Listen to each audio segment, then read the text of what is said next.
Milioneri zbulon se dikush po përdor emrin e tij për të shpëtuar jetë. Një lutje ndryshon fatet me gjeste të padukshme. Çdo të fshej një dhimbje që askush se merr dot me mend. Dhe e vërteta shfaqet pikërisht aty ku krenaria nuk arrin. Na tregoni, çfarë ju preku më shumë deri tani në këtë histori? Është prania juaj që i jep jetë çdo kapitulli të rrëfyer këtu. Qëndroni me ne, sepse fundi zbulon një sekret tronditës. Një mëngjes të martë të mbytur, kur dielli i Tiranës sapo kishte filluar të ngrohte betonin e bulevardeve, Genc Mullaj u zgjua siç zgjohej gjithmonë, me alarmin që binte në 5:45 të mëngjesit, me trupin që i përgjigjej automatikisht thirrjes së rutinës, me mendjen që tashmë llogariste angazhimet e ditës, pa i hapur ende plotësisht sy. Nuk kishte vend për ëndërrime në jetën e një njeriu si ai. President i një prej konglomerateve më të mëdha financiare në Ballkan, kontrollues i një fondacioni filantropik korporativ që lëvizte miliona në projekte sociale, Genci e kishte ndërtuar perandorinë e tij mbi themele disipline, strategjie dhe njoftësie të llogaritur që u bënte përshtypje edhe rivalëve të tij më me përvojë. Në moshën 52 vjeçare, ai ishte portreti i suksesit absolut. Flokë të thinjur të krejur në perfekcion, kostume të qepura me porosi që kushtonin më shumë se një makinë e zakonshme, ora zvicerane që shënonin jo vetëm orët, por edhe statusin e atij që i mbante. Apartamenti i tij luksos në blok kishte pamje panoramike të qytetit, dritare nga dy shemeja në tavan që e shndërronin Tiranën në një pikturë të gjallë pushteti dhe mundësish. Gjithçka në atë hapësirë ishte e planifikuar, e kontrolluar, e organizuar milimetrikisht. Ashtu si jeta e tij. Atë mëngjes, megjithatë, diçka ndryshe ndodhi. Ndërsa pinte kafen e tij të zezë pa sheqer dhe rishikonte raportet financiare në tablet, një njoftim bankar i tërhoqi vëmendjen. Një transfer prej 1000 lekësh ishte kryer nga llogaria e tij personale në një llogari të panjohur. 1000 lekë. Një shumë qesharake për dikë që lëvizte shifra me 7-8-0 çdo ditë. Duhej të ishte e parëndësishme. Duhej të ishte injoruar. Por Genc Mullaj nuk kishte arritur aty ku ishte duke injoruar detajet. Dhe kishte diçka në atë devijim minimal, në atë të çarë pothuajse të padukshme në sistemin perfekt që ai komandonte, që i zgjoi një shqetësim të thellë. Si një gur në këpucën italiane, shumë i vogël për të lënduar, shumë i madh për t'u harruar. Ai thiri besnikun, shefin e tij të sigurisë digjitale, pa e mbaruar ende kafen. Zëri ishte i kontrolluar, por i prerë. Donte përgjigje. Donte të dinte kush kishte hyrë në llogarinë e tij, si, kur dhe pse. Besniku, i mësuar me obsesionin e shefit për kontroll total, premtoi rezultate deri në fund të ditës. Genci u nis për në zyrë me helikopterin privat, duke fluturuar mbi qytetin që kishte ndihmuar ta formsonte me investimet e tij. Poshtë, miliona njerëz fillonin ditën e tyre, duke luftuar për mbijetesë, duke ëndërruar për thërrimet e asaj që ai kishte me bollë. Ai nuk mendonte për këtë. Nuk mendonte zakonisht për asgjë tjetër përveç numrave, strategjive, blerjeve. Bota ishte një tabel shahu dhe ai luante për të fituar. Por atë ditë, ndërsa nënshkruante kontrata dhe merrte pjesë në videokonferenca me investitorë ndërkombëtar, imazhi i atyre 1000 lekëve nuk i hiqej nga mendja. Ishte absurde. Ai, që negocionte bashkime miliardere pa i lëvizur qerpiku, ishte i shqetësuar nga një transakcion që mezi do të paguante një drekë në një nga restorantet që frekuentonte. Besniku e mori në telefon në 5 të pasdites. Zëri i tij kishte një hezitim të pazakontë. Transferta ishte bërë përmes një karte të vjetër fizike, një nga ato që Genci e kishte hedhur muaj më parë kur rinovoi të dhënat e tij bankare. Karta duhej të ishte çaktivizuar, por për ndonjë gabim teknik ende ruante një lidhje të mbetur me llogarinë. Dhe ai që e kishte përdorur nuk ishte një mashtrues profesionist, nuk ishte një haker me përvojë. Ishte një fëmijë. Genci ndjeu diçka të çuditshme ti. Shtrëngonte gjoksin. Një fëmijë. Besniku vazhdoi duke lexuar raportin me zë mekanik. Gjurmimi tregonte se transaksioni ishte bërë nga një celular me ekran të thyrë, model i vjetër, në një zonë në periferinë lindore të Tiranës, e njohur për vështirësitë sociale. Adresa IP lëvizte midis pikave të aksesit publik, por kishte një model, gjithmonë pranë një strehe komerciale të braktisur në rrugën 5 Maji. Nga historiku i lëvizjeve të mëparshme, të gjitha të vogla, të gjitha të çrregullta, ekipi i sigurisë arriti në përfundimin se bëhej fjalë për dikë në situatë rruge. Një vajzë me gjas. Kamerat e sigurisë së një marketi aty pranë kishin kapur imazhe të një fëmie rreth 12 vjeç me flokë të errët të lidhur, rroba të pista por të rregullta, duke ngacmuar një celular të prishur ndërsa priste jashtë dyqanin. Genci kërkoi imazhet. Kur ato u shfaqën në ekranin e kompjuterit të tij, ai mbeti në heshtje për sekonda të gjata. Vajza ishte e dobët, por nuk kishte shikimin bosh që ai e lidhte mendërisht me mjerimin. Sytë e saj ishin të vëmendshëm, të gjallë, pothuajse sfidues. Ajo e mbante celularin me kujdes, si dikush që mbron një thesar. Dhe kishte diçka në qëndrimin e saj, një dinjitet i çuditshëm për dik në atë gjendje, që e shqetësoi më shumë se sa duhej. Urdhëroj që ta vëzhgojnë, i tha ai besnikut. Në mënyrë diskrete. Dua të di se çfarë po bën me këtë akses. Besniku hezitoi. Zotëri, është vetëm një fëmijë. Me siguri e ka gjetur kartën në plera dhe po përpiqet të përdorë atë që ende funksionon. Mund ta bllokojmë aksesin dhe ta mbyllim çështjen. Genci mori frym thellë. Jo. Vëzhgojeni fillimisht. Dhe më mbani të informuar. Në ditët në vijim, diçka e jashtëzakonshme filloi të zbulohej. Vajza, emri i së cilës ekipi zbuloi se ishte Lina Kodra, nuk po e përdorte aksesin për përfitim personal. Ajo kryente transferta të vogla, shumë modeste që varionin midis 300 dhe 1000 lekësh, dhe pastaj i përdorte parat për të blerë gjëra. Ushqime që nuk prishen, ilaçe bazë, batanie të holla, pelena për të moshuar, shishe me ujë. Dhe pastaj dilte nëpër rrugë, duke i dorëzuar të gjitha personalisht banorëve të tjerë të rrugës.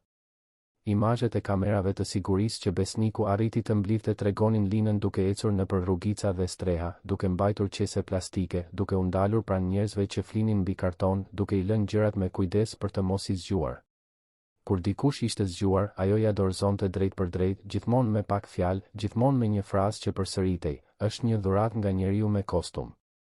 Genci i shikoi videot në heshtje, i ulur i vetëm në zyrën e tij, me qytetin e ndriçuar poshtë si një det yjesh artificial. Ai nuk mund t'i hiqte syt nga ajo vajzë e brish që kishte krijuar, pa e ditur, një simbol. Një mit. Njeriu me kostum. Ai. Një fantazm bujarie që kur nuk kishte ekzistuar në thelbin e tij të vërtetë.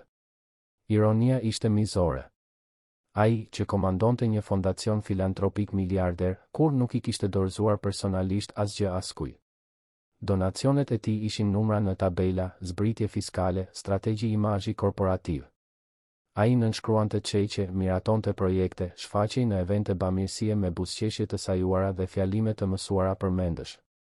Por kur, asnjëherë, nuk ishte gjunjëzuar pranë dikujt që vuante për t'i ofruar ndihmë të drejtë për drejtë. Dhe ajo vajzë, me 1000 lekë të vjedhura nga një llogari që as nuk e dinte se kujt i përkiste, po bënte më shumë se sa kishte bërë ai në dekada. Besniku u shfaq përsëri në zyrë të premten, duke sjellë një zbulim që bëri Gencin të ndiej sikur toka i ishte zhdukur nën këmbë. Ekipi kishte gjurmuar historikun e vajzës. Lina Kodra kishte përfituar 4 vjet më parë nga një donacion emergjent i vetë fondacionit Mullaj. Ishte një program i automatizuar, pa kriter njerëzor, që shpërndante pako ushqimore dhe shuma të vogla parash për familjet e regjistruara në situatë të vështirësisë ekstreme. Emri i Linës shfaqej në regjistra sepse nëna e saj, në atë kohë ende gjallë, kishte bërë regjistrimin. Donacioni nuk ishte më shumë se 3000 lekë dhe disa pako ushqimore. Asgjë. Më pak se sa shpenzonte Genci për një shishe verë. Por për Linën, sipas regjistrave social që besniku arriti të aksesonte, kjo kishte qenë diferenca midis të ngrënit dhe të kaluarit urie atë javë. Nëna e saj, pak kohë më pas, ishte zhdukur pa pritur dhe vajza, pa të afërm të tjerë të njohur, kishte përfunduar në rrugë. Genci ndjeu diçka që nuk e kishte ndjerë prej vitesh.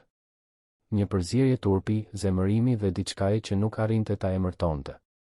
Ai fëmijë, të cilin e kishte ndihmuar pa e ditur përmes një procesi burokratik dhe të ftohtë, tani ja kthente atë gjes duke përsëritur mirësinë me burimet e veta të pakta që arrinte të mblidhte.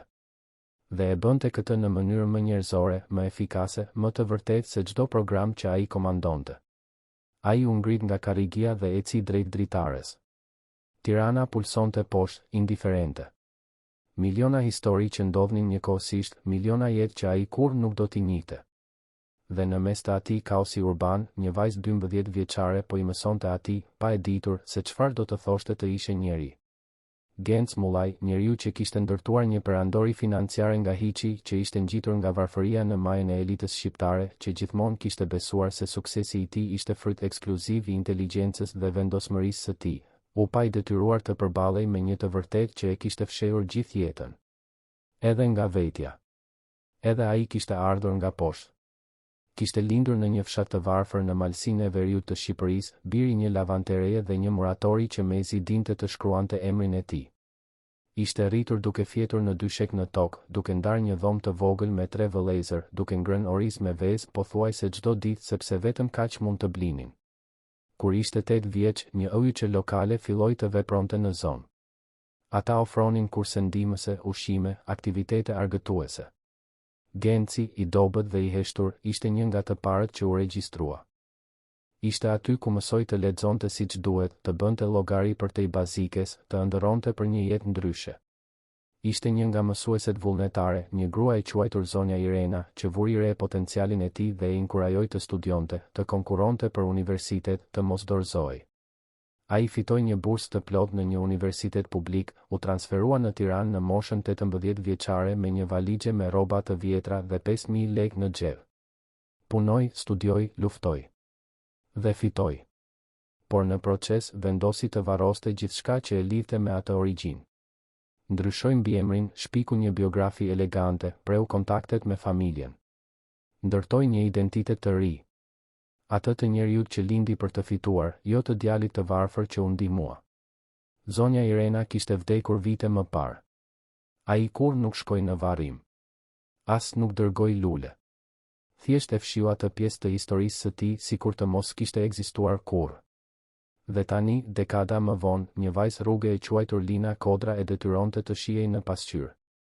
Të shihte djalin që kishte qenë.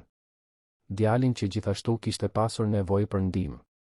Djalin që, po të mos ishte për një donacion anonim nga të huajt, ndoshta kur nuk do t'i kishte shpëtuar varfërisë.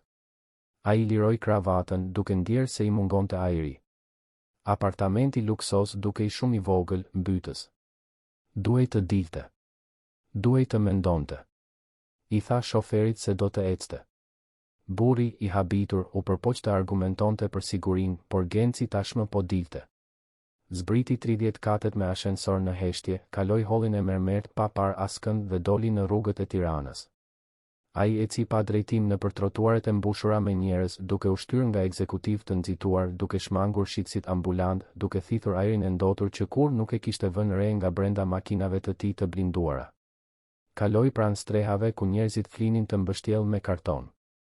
Pa fëmijë që lypnin. Pa të moshuar që rëmonin në plera në kërkim të ushqimit. Dhe i pa të gjitha këto për herë të parë. I pa vërtet. Jo si skenar. Jo si statistik.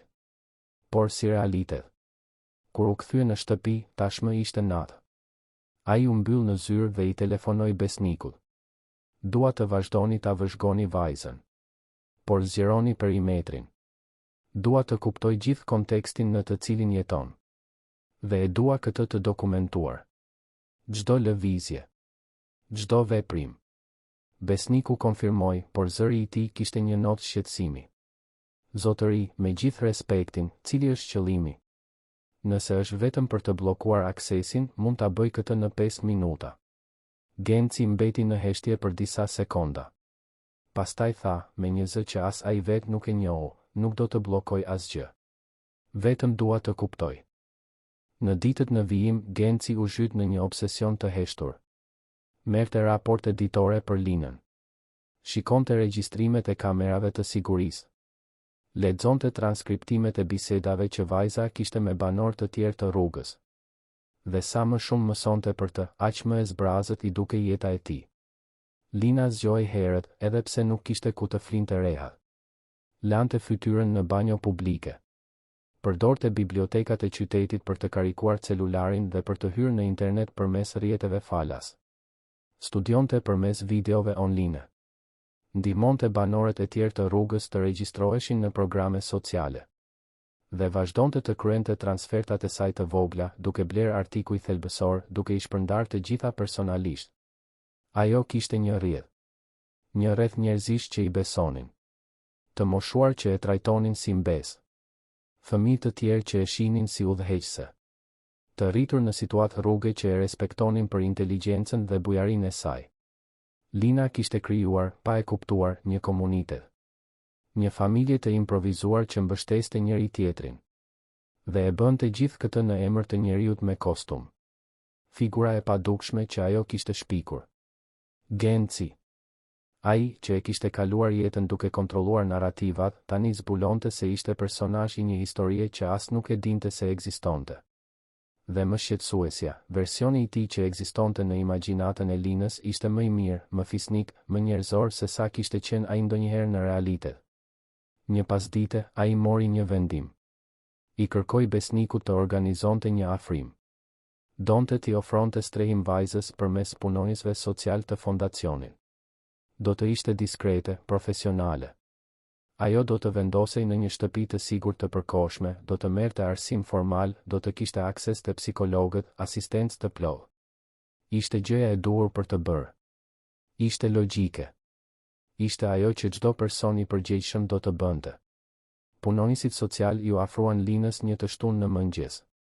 Ajo i dëgjoi me vëmendje, me sy të mbret dhe serioz.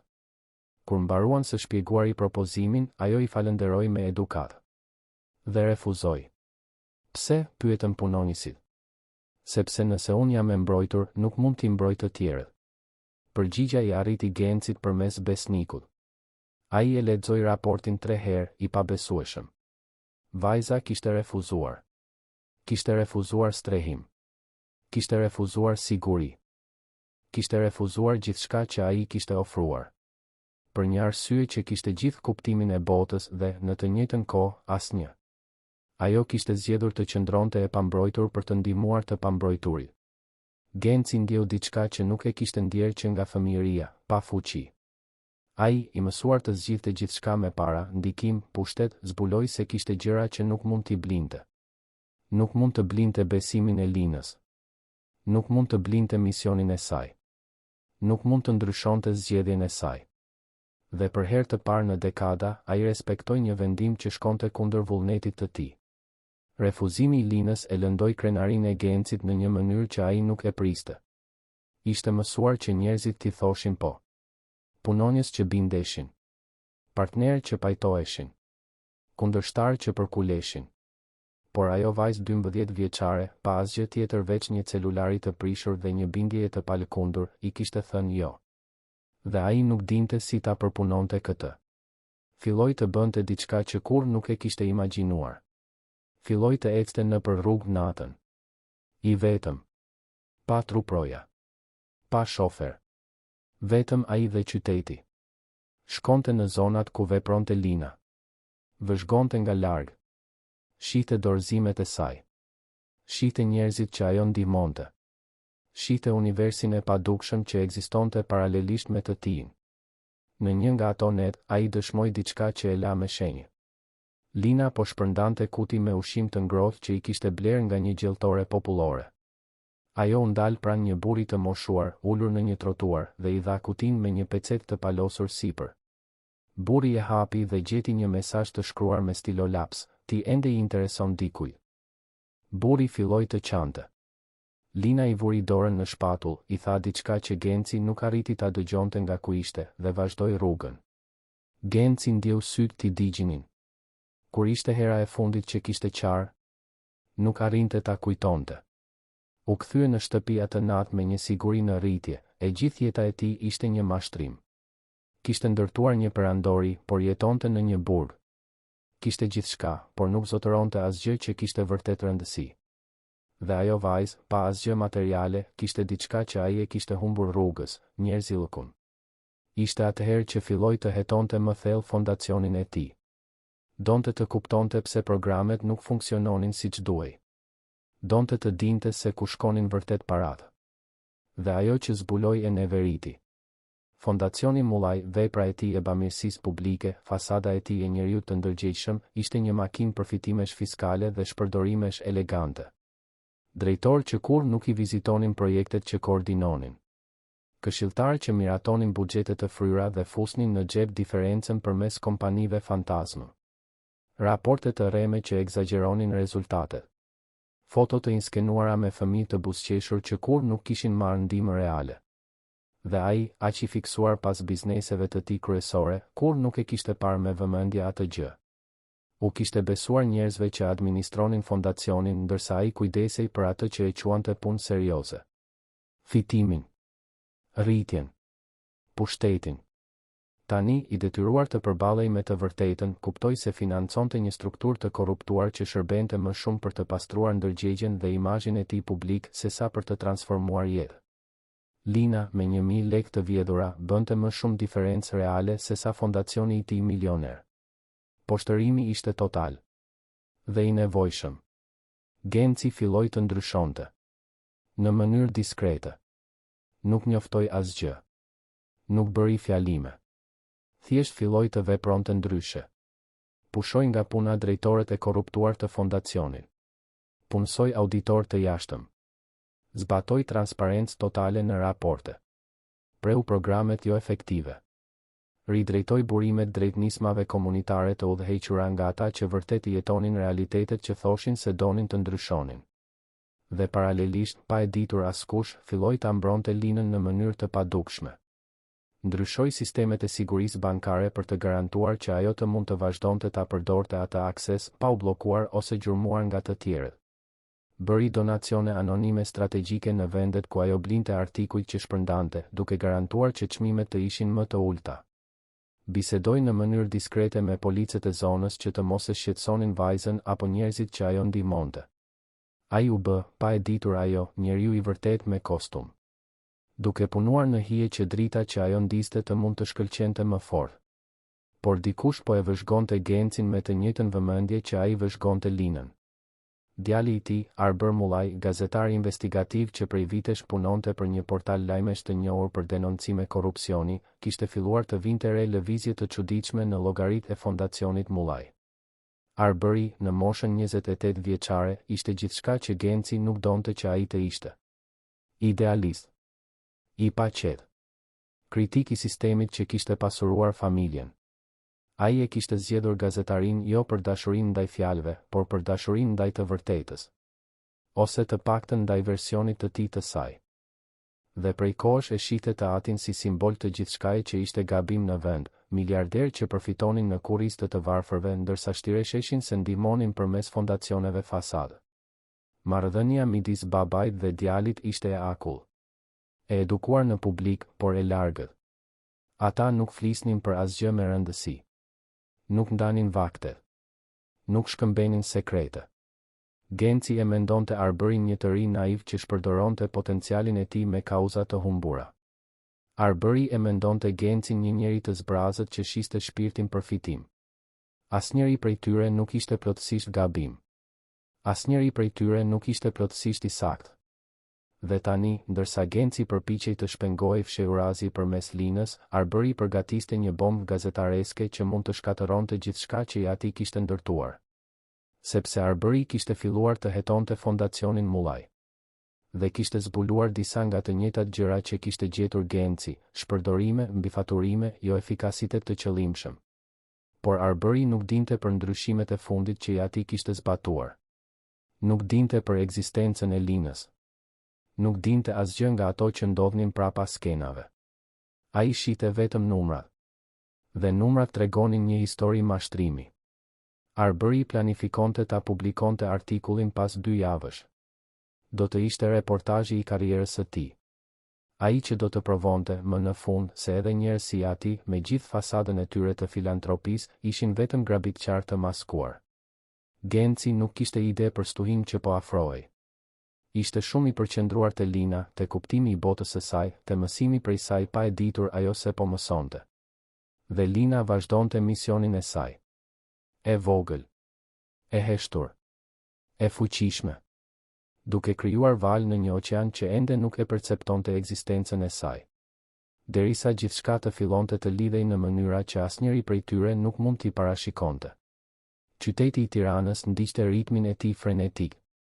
por në hije, midis strehave dhe rrugicave, midis apartamenteve luksoze dhe zyrave prej xhami, midis redaksive dhe llogarive bankare, 3 jetë po i afroheshin një përplasjeje të pashmangshme. Dhe kur të takoheshin, asgjë nuk do të ishte si më parë. Arber mullaj shtypte me shpejtësi në tastierën e laptopit të tij, i ulur në një kafene të thjeshtë në zonën e pazarit të ri, larg restoranteve të shtrenjta që frekuentonte ati. Ambienti ishte i zhurmshëm, plot me studentë dhe artistë, me mure të zhveshura të dekoruara me grafite shumë ngjyrëshe dhe tavolina druri të njollosura nga vite përdorimi. Ishte pikërisht lloji i vendit ku Genci kur nuk do të shkelte. Dhe pikërisht për këtë arsye Arbëri e donte atë vend. Ai rishikoi për të 10 herë dokumentet që kishte siguruar për fondacionin Mullaj. Tabela shpenzimesh, raporte auditimi të brendshëm, fatura të dyshimta, kontrata me vlera të fryra. Gjithçka tregonte atë që ai dyshonte prej vitesh. Fondacioni i Teatit ishte një farsë e ndërtuar mirë, një makinë për pastrim parash dhe gjenerim përfitimesh fiskale e maskuar si altruizëm. Mateo, redaktori dhe miku i tij që nga fakulteti, u ul përballë tij me 2 kafe. Pra, pyeti, ke material të mjaftueshëm për ta mbyllur artikullin? Arbëri e shikoi, syt i shkëlqenin nga një përzierje kënaqësie dhe diçkaje më të errët. Diçkaje që i ngjante rrezikshëm hakmarrjes. Kam, u përgjigj. Dhe do të jetë shkatërues. Babai im ka ndërtuar një perandori mbi mjerimin e të tjerëve, dhe tani do t'i tregoj gjithë Shqipërisë se kush është ai në të vërtetë. Mateo piu kafen, duke e vëzhguar mikun me kujdes. Je i sigurt që kjo ka të bëjë me gazetarinë investigative, Arber? Apo ka të bëjë me ty dhe baban tënd? Arbëri e mbylli laptopin me më shumë forcë se sa duhej. Mund të jenë të dyja. Dhe çfarë pastaj? E vërteta është e vërtetë, pavarësisht motivimit tim personal. Kujdes, miku im. Kur gjërat bëhen personale, humbasim objektivitetin. Dhe objektiviteti është ajo që e ndan gazetarinë nga hakmarrja. Arbëri do të përgjigjej, por celulari i tij vibroi. Ishte një mesazh nga një prej burimeve të tij, një grua e quajtur Drita që punonte si pastruese në zyrat e fondacionit Mullaj. Ajo i kishte kaluar informacione prej muajsh, gjithmonë me kujdes, gjithmonë me frikën se do të zbulohej. Mesazhi ishte i shkurtër, po ndodh diçka e çuditshme. Babai yt po i pushon të gjithë nga puna dhe po ndryshon gjithçka. Duhet të flasim personalisht. Arbëri rudhi vetullat. Po i pushonte të gjithë. Po ndryshonte gjithçka. Kjo nuk kishte kuptim. U përgjigj shpejt duke caktuar një takim për në fund të pasdites. Mateo vuri re shprehjen e hutuar të mikut. Të reja? Burimi im thot se babai im po bën ndryshime drastike në fondacion. Pushime masive nga puna. Mateo ngriti vetullat.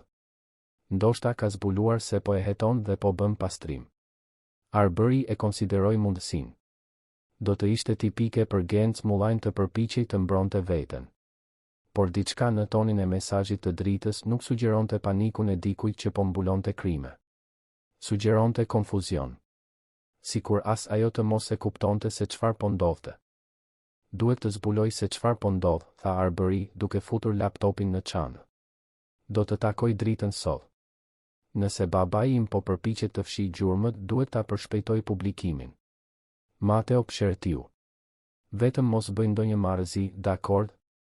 Kjo histori është mjaft e komplikuar edhe pa vepruar ti me impuls. Arbëri tundi kokën, por mendja e tij ishte tashmë diku tjetër.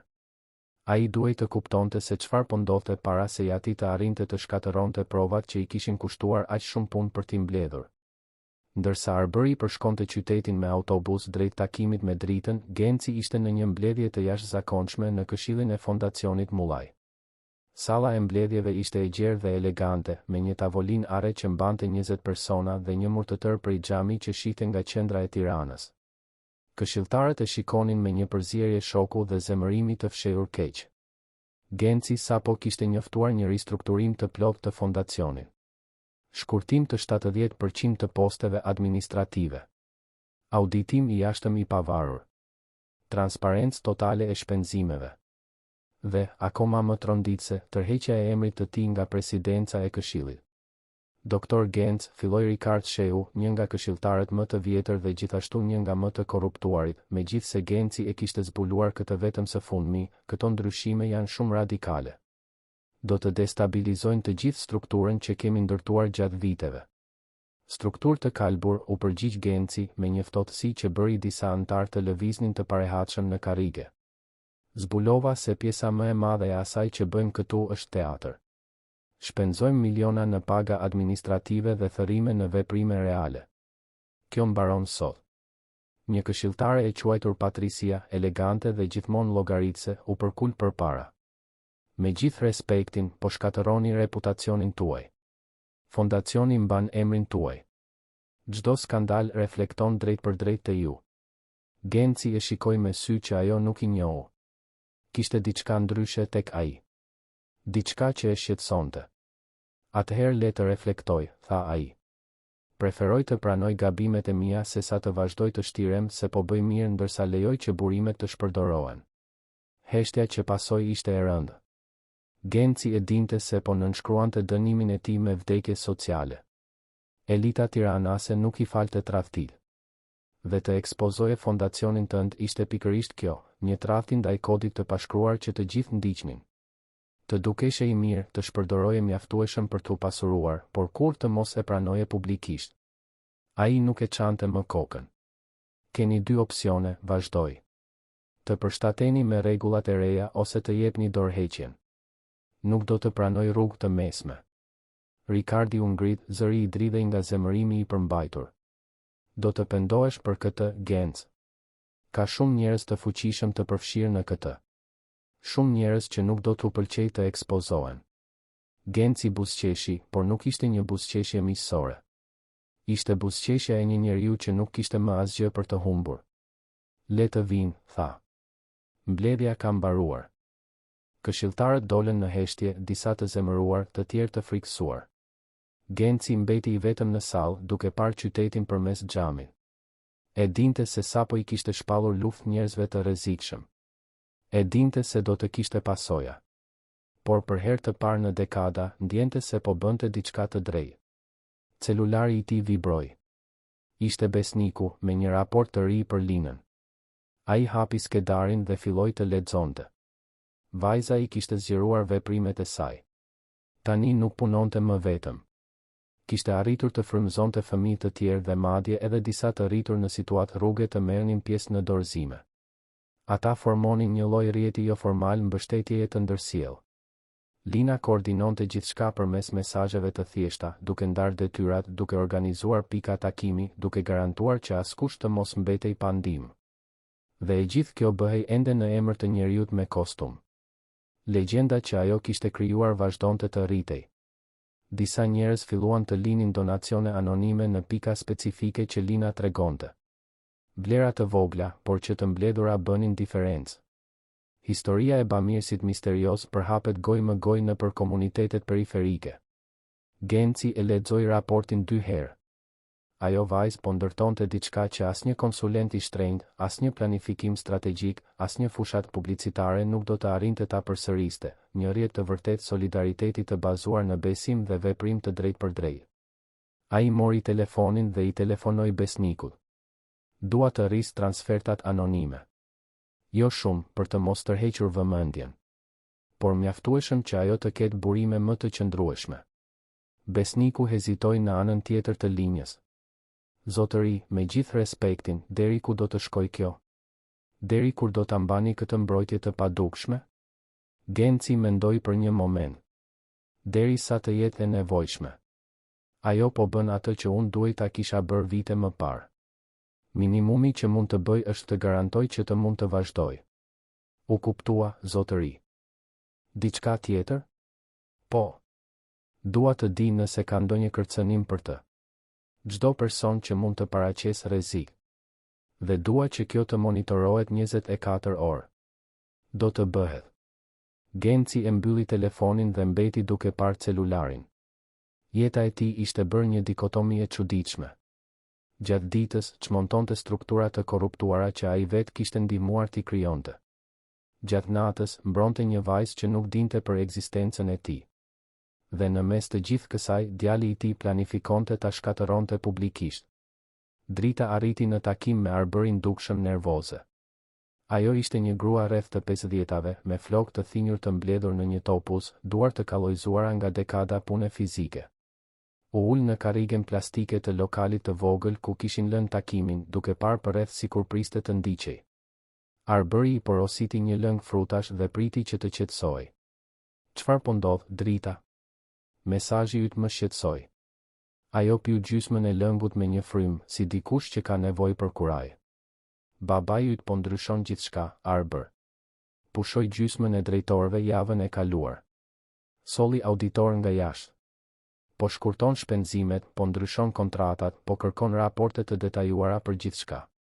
Kur nuk e kam parë kështu. Arbëri rudhi vetullat. Kjo nuk përputhej me atë që priste. Po përpiqet të mbuloj shpërdorimet. Drita tundi kokën. Nuk duket kështu. Duket sikur po i zbulon shpërdorimet tani dhe është i tërbuar me të gjithë. Pushoi Ricard shehun, imagjino. Ai burr ishte aty që nga fillimi. Arbëri e njihte Ricardin.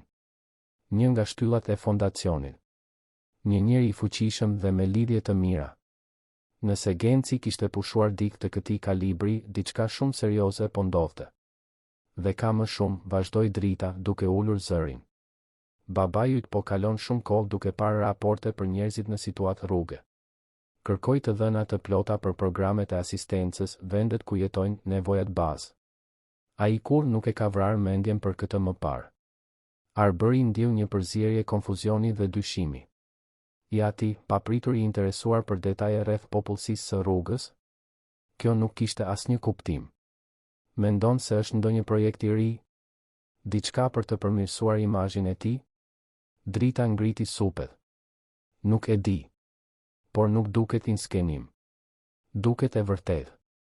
Unë e pastroj zyrën e tij prej 5 vitesh, Arbër. E di kur ai shtiret dhe kur është serioz. Dhe tani ai është serioz. Arbëri mbeti në heshtje duke përpunuar. I gjithë hetimi i tij nisej nga supozimi se fondacioni Mullaj ishte i korruptuar sepse Genci ishte i korruptuar. Por çfarë nëse ishte gabim? Çfarë nëse Jati vërtet po përpiqej të ndryshonte? Jo, mendoi menjëherë. Kjo nuk është e mundur. Njerëz si Genc Mullaj nuk ndryshojnë. Ata vetëm përshtaten kur u le verdis. Por dyshimi, i vogël por këmbëngulës, ishte instaluar. Mund të më sjellësh dokumentet e reja? Raportet që ai po kërkon për popullsinë e rrugës? Drita hezitoi. Arbër, nuk dua ta humbas punën. Artikulli yt do ta shkatërroj gjithë këtë. Nëse zbulohem. Unë të mbroj, premtoi ai. Emri yt nuk do të shfaqet kurrë. Por duhet të kuptoj se çfarë po ndodh. Ajo pshertiu, e lodhur. Do të shoh se çfarë mund të bëj.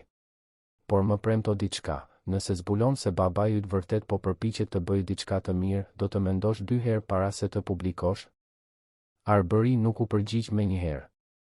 Gazetari brenda tij thoshte se e vërteta duhej ekspozuar pavarësisht kontekstit. Por djali brenda tij, pjesa që ende ruante ndonjë shpresë në lidhje me të atin, nuk ishte i sigurt. Do të mendoj, ishte gjithçka që arriti të thoshte. Ndërsa Arbëri përballej me kontradiktat e tij, Lina ishte në një bibliotekë të qytetit, e ulur në një cep të qetë me celularin e saj të prishur të lidhur me një karikues të huazuar. Ajo lundronte në faqet e internetit të programeve sociale, duke shënuar adresa dhe orare të shpërndarjes së ushqimeve, duke hartuar mundësi për të ndihmuar më shumë njerëz. Një bibliotekare e quajtur Sonja, që e njihte Linën prej muajsh, ju afrua me një buzëqeshje të butë. Lina, të solla diçka për të ngrënë. Një sanduiç me djath dhe një lëng. Vajza ngriti kokën, sytë e saj të errët shkëlqenin nga mirënjohja e sinqertë. Shumë faleminderit, zonja Sonja. Por nuk mund ta pranoj pa ta kthyer. Më lër të ndihmoj me diçka? Sonja qeshi lehtë. Ti më ndihmon vetëm duke ekzistuar, vajzë. Më kujton se ka ende njerëz të mirë në botë. Lina e pranoi ushqimin, por e ruajti gjysmën e sanduiçit në çantën e grisur që mbante. Sonja e dinte se do ta ruante për ta ndarë me dikë më vonë. Kështu funksiononte vajza. Kur nuk mbante asgjë vetëm për vete. Mund të bëj një pyetje, tha Sonja, duke u ulur pranë saj. Sigurisht. Nga e merr gjithë këtë forcë? Je vetëm një fëmijë, jeton në rrugë, nuk ka kush të kujdeset për ty, duhet të mendoje për të mbijetuar, jo për të ndihmuar të tjerët. Lina mbeti në heshtje për një moment, duke përtypur sanduiçin ngadalë. Kur më në fund u përgjigj, zëri i saj ishte i ulët por i prerë. Kur isha më e vogël, unë dhe mamaja po kalonim shumë vështirësi. Nuk kishte ushqim, nuk kishte asgjë. Dhe pa pritur, u shfaq një ndihmë. Një pako ushqimore, ca para. Nuk e di nga erdhen, vetëm di që na shpëtuan në atë moment. Mamaja tha se ishte një engjëll. Unë preferoj të mendoj se ishte një njeri i mirë që vendosi të ndihmonte pa dashur asgjë në këmbim. Dhe njeriu me kostum, pyeti Sonja, duke dëgjuar tashmë për legjendën që Lina kishte krijuar. Vajza buzëqeshi, një buzëqeshje e trisht por shpresëdhënëse. Është mënyra ime për të besuar se ai person ende ekziston. Që ende po ndihmon. Dhe nëse unë vazhdoj të bëj atë që bëri ai, ndoshta më shumë njerëz do të besojnë gjithashtu. Dhe atëherë më shumë njerëz ndihmojnë. Është një cikël. Sonja ndjeu sytë ti mbusheshin me lodh. Je 12 vjeç dhe e kupton botën më mirë se shumica e të rriturve që njoh. Lina ngriti supet. Nuk e kuptoj botën. Vetëm di se dhem më pak kur kujdesemi për njëri tjetrin. Kjo frazë e thjesht, e thënë me mençurinë e dikujt që kishte jetuar shumë dhimbje për një moshë kaq të vogël, i mbeti në mendje Sonjës për gjithë pjesën tjetër të ditës. Atë natë, Genci bëri diçka që nuk e kishte bërë prej vitesh, doli të ecte përsëri nëpër rrugë. Por këtë herë nuk ishte vetëm për të vëzhguar. Ishte për të marrë pjesë. Ai veshi rroba të thjeshta, xhinse dhe një këmishë të zakonshme, asgjë që ta identifikonte si miliarder. Vuri një kapele për të fshehur fytyrën. Dhe shkoi në zonën ku Lina zakonisht bënte dorëzimet e saj. U afrua pranë një strehe ku flinin disa njerëz. Kishte bler më parë kuti me ushqim të ngrohtë në një gjelltore popullore dhe batanie të lira në një dyqan lagjeje. Nuk ishin gjëra të shtrenjta, por ishin të dobishme. Dhe këtë shpërndau. Njerëzit e shikonin me dyshim në fillim. Por kur kuptuan se ndihma ishte e vërtet, pa qëllime të dyta, filluan të pranonin. Disa falënderonin me fjalë. Të tjerë vetëm tunin kokën. Një zotëri i moshuar ja kapi dorën dhe i tha, Zoti të bekoft, bir. Genci ndjeu një ny në fyt. Askush nuk e kishte quajtur bir prej dekadash. Askush nuk ja kishte mbajtur dorën me afeksion të vërtetë. Askush nuk e shikonte si person, vetëm si kompani, si para, si pushtet. Aty, i veshur si kushdo tjetër, ai ishte vetëm një njeri që ndihmonte një tjetër. Dhe kjo ishte çliruese në një mënyrë që kur nuk e kishte imagjinuar. Kur mbaroi dorëzimet, pa Linën në distancë. Edhe ajo po bënte raundet e saj, duke biseduar me njerëzit, duke shpërndar atë që kishte arritur të blinte. Ai u fsheh pas një shtylle, duke vëzhguar. Vajza ju afrua një gruaje të re që mbante një foshnjë. Lina i dha një kuti qumësht pluhur dhe pelena. Gruaja filloi të qante dhe u përpoq ta përqafonte, por Lina u largua butësisht duke buzëqeshur. Është nga njeriu me kostum, tha ajo. Ai më kërkoi t'ju dorëzoja. Gruaja shikoi përreth, sikur priste të shihte dikë. Kush është ai? Ku është? Lina buzëqeshi. Ati nuk i pëlqen të shfaqet. Por është gjithmonë afër duke u kujdesur. Genci, i fshehur pak metra larg, ndjeu gjoksin t'i shtrëngoi.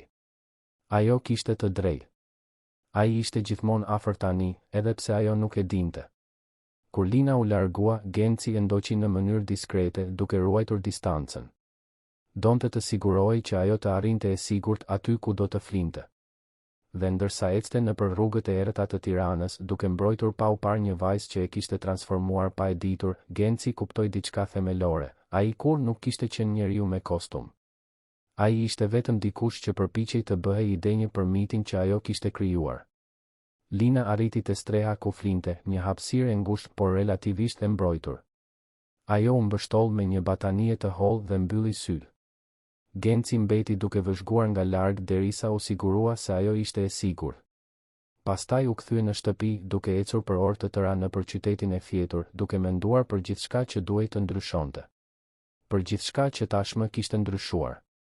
Kur arriti në apartament, tashmë kishte kaluar ora 3 e mëngjesit.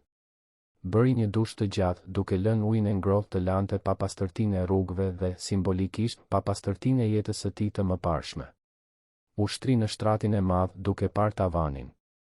Dhe për herë të parë në vite, fjeti pa peshën e falsitetit që i shtypte gjoksin.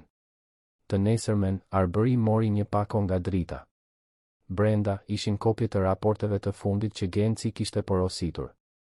Studime mbi popullsinë në situatë rruge në Tiranë. Analiza të programeve sociale efektive në qytete të tjera. Propozime për veprime të drejtpërdrejta me kosto të ulët dhe ndikim të lartë. Arbery i lexoi të gjitha me vëmendje në rritje. Ky nuk ishte teatër. Nuk ishte fushat marketingu. Ishte kërkim i vërtet, i detajuar, me shënime të shkruara me dorë nga Genci në margjina. Pyetje. Reflektime. Autokritika të ashpra për gabimet e fondacionit. Ai mbylli dokumentin e fundit dhe mbeti duke parë murin e apartamentit të tij të vogël. E gjithë narrativa e tij për të atin po shembej. Ai kishte përgatitur një artikull shkatërues për korrupsionin dhe hipokrizinë. Por çfarë nëse historia e vërtet ishte më komplekse? Çfarë nëse kishte të bënte me shpengimin? Mori celularin dhe i telefonoi Mateos. Më duhet më shumë kohë para se të publikoj. Mateo pshërtiu në anën tjetër. Arber, ke muaj që merresh me këtë. Cili është problemi tani? Problemi është se nuk e di më se cila është e vërteta. Dhe atëherë, për herë të parë që kur kishte filluar hetimin, Arber Mullaj konsideroi mundësinë se ndoshta nuk e njihte të atin aq mirë sa mendonte. Dhe në qendër të gjithçkaje, pa e ditur se ishte katalizatori i ndryshimeve të thella në dy jetë të fuqishme, Lina Kodra vazhdonte misionin e saj të heshtur, duke besuar në një simbol që ajo vetë e kishte krijuar, pa imagjinuar se simboli tani përpiqej dëshpërimisht të bëhej real. Javët që pasuan ishin të një transformimi të heshtur. Genc Mullaj nuk i njoftoi publikisht ndryshimet e tij personale, nuk dha intervista emocionuese për zgjimin e ndërgjegjes. Thjesht filloi të jetonte ndryshe. Dhe ky ndryshim, i holl por i vazhdueshëm, filloi të jetonte në mënyra që as ai vetë nuk i kishte parashikuar. Ristrukturimi i fondacionit Mullaj përparonte me rezistencën e pritur. Ish këshilltarët e pushuar nga puna përhapnin thashë theme në elitën tiranase. Thoshin se Genci po kalonte një krizë nervore. Se kishte humbur kontrollin. Se ishte vetëm çështje kohe derisa edhe perandoria e tij financiare të shembej nën vendimet e tij të çrregullta. Por Genci nuk lëkundej. Punsoi koordinator të rinj, njerëz që vinin nga vetë komunitetet që fondacioni thoshte se u shërbente. Njerëz që e njihnin nevojën jo si koncept abstrakt, por si përvojë të jetuar. Zbatoi një sistem publik të llogaridhënies, ku çdo qindark e dhuruar mund të gjurmohej online. Dhe e preu për gjysmë pagën e tij simbolike nga fondacioni, duke e drejtuar diferencën drejt veprimeve të drejtpërdrejta. Rezultatet filluan të shfaqeshin. Të vogla, por reale. Familje që merrnin pako ushqimore që vërtet arrinin tek ato. Fëmijë që siguronin vende në çerdhe të financuara nga fondacioni pa pasur nevojë të paguanin ryshfet ndërmjetësve. Të moshuar në situatë rruge që dërgoheshin në strehimore dinjitoze. Dhe e gjithë kjo ndërsa Genci mbante vigjilencën e tij diskrete mbi Linën. Vajza vazhdonte rutinën e saj të pamëshirshme. Zgjoi herët, edhe pa alarm, me trupin tashmë të mësuar me ritmin e diellit. Lahej në banjo publike, gjithmonë me kujdes për të ruajtur higjienën edhe në kushte të vështira. Kalonte mëngjeset në biblioteka, duke studiuar përmes internetit falas, duke mësuar gjëra që asnjë shkollë formale nuk ja kishte mësuar. Veprimet e saj fituan shkallë. Rjeti që kishte krijuar, fillimisht vetëm disa fëmijë dhe të rritur të afërt, tani numëronte dhjetëra njerëz. Vullnetar spontan që frymëzoheshin nga ideja e njerëzit me kostum dhe donin ta përsërisnin atë mirësi. Disa linin donacione në pika specifike.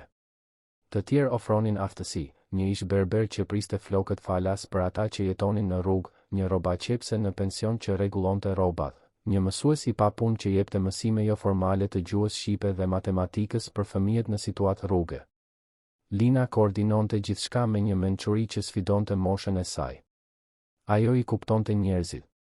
E dinte kush ishte i besueshëm dhe kush jo. Identifikonte nevojat para se ato të shpreheshin me fjalë. kishte krijuar, pa asnjë kurs administrimi, pa asnjë mentor formal, një organizat horizontale më efikase se shumë ujë të strukturuara. Dhe e bënte gjithçka në emër të një miti. Njeriu me kostum që ajo kishte shpikur vazhdonte të rritej, duke fituar konture të veta në imagjinatën kolektive. Disa njerëz thoshin se e kishin parë. Të tjerë betoheshin se ishte një biznesmen i penduar. Të tjerë mendonin se ishte një politikan që përpiqej të pastronte ndërgjegjen. Askush nuk e dinte të vërtetën. Përveç Gencit. Dhe ai, paradoksalisht, po bëhej gënjeshtra që Lina kishte krijuar. Çdo natë që dilte i maskuar për të ndihmuar personalisht. Çdo vendim që merrte duke i dhënë përparësi ndikimit real mbi fitimin. Çdo herë që zgjidhte të dëgjonte në vend që të urdhëronte. Besniku, shefi i tij i sigurisë, filloi të vinte në dyshim qëndrueshmërinë e asaj situate. Zotëri, i tha ai një pasdite, gjatë një prej raporteve ditore për Linën, kjo nuk mund të vazhdoj pafundësisht. Vajza po tërheq vëmendjen. Ka njerëz në rrjetet sociale që flasin për njeriu me kostum.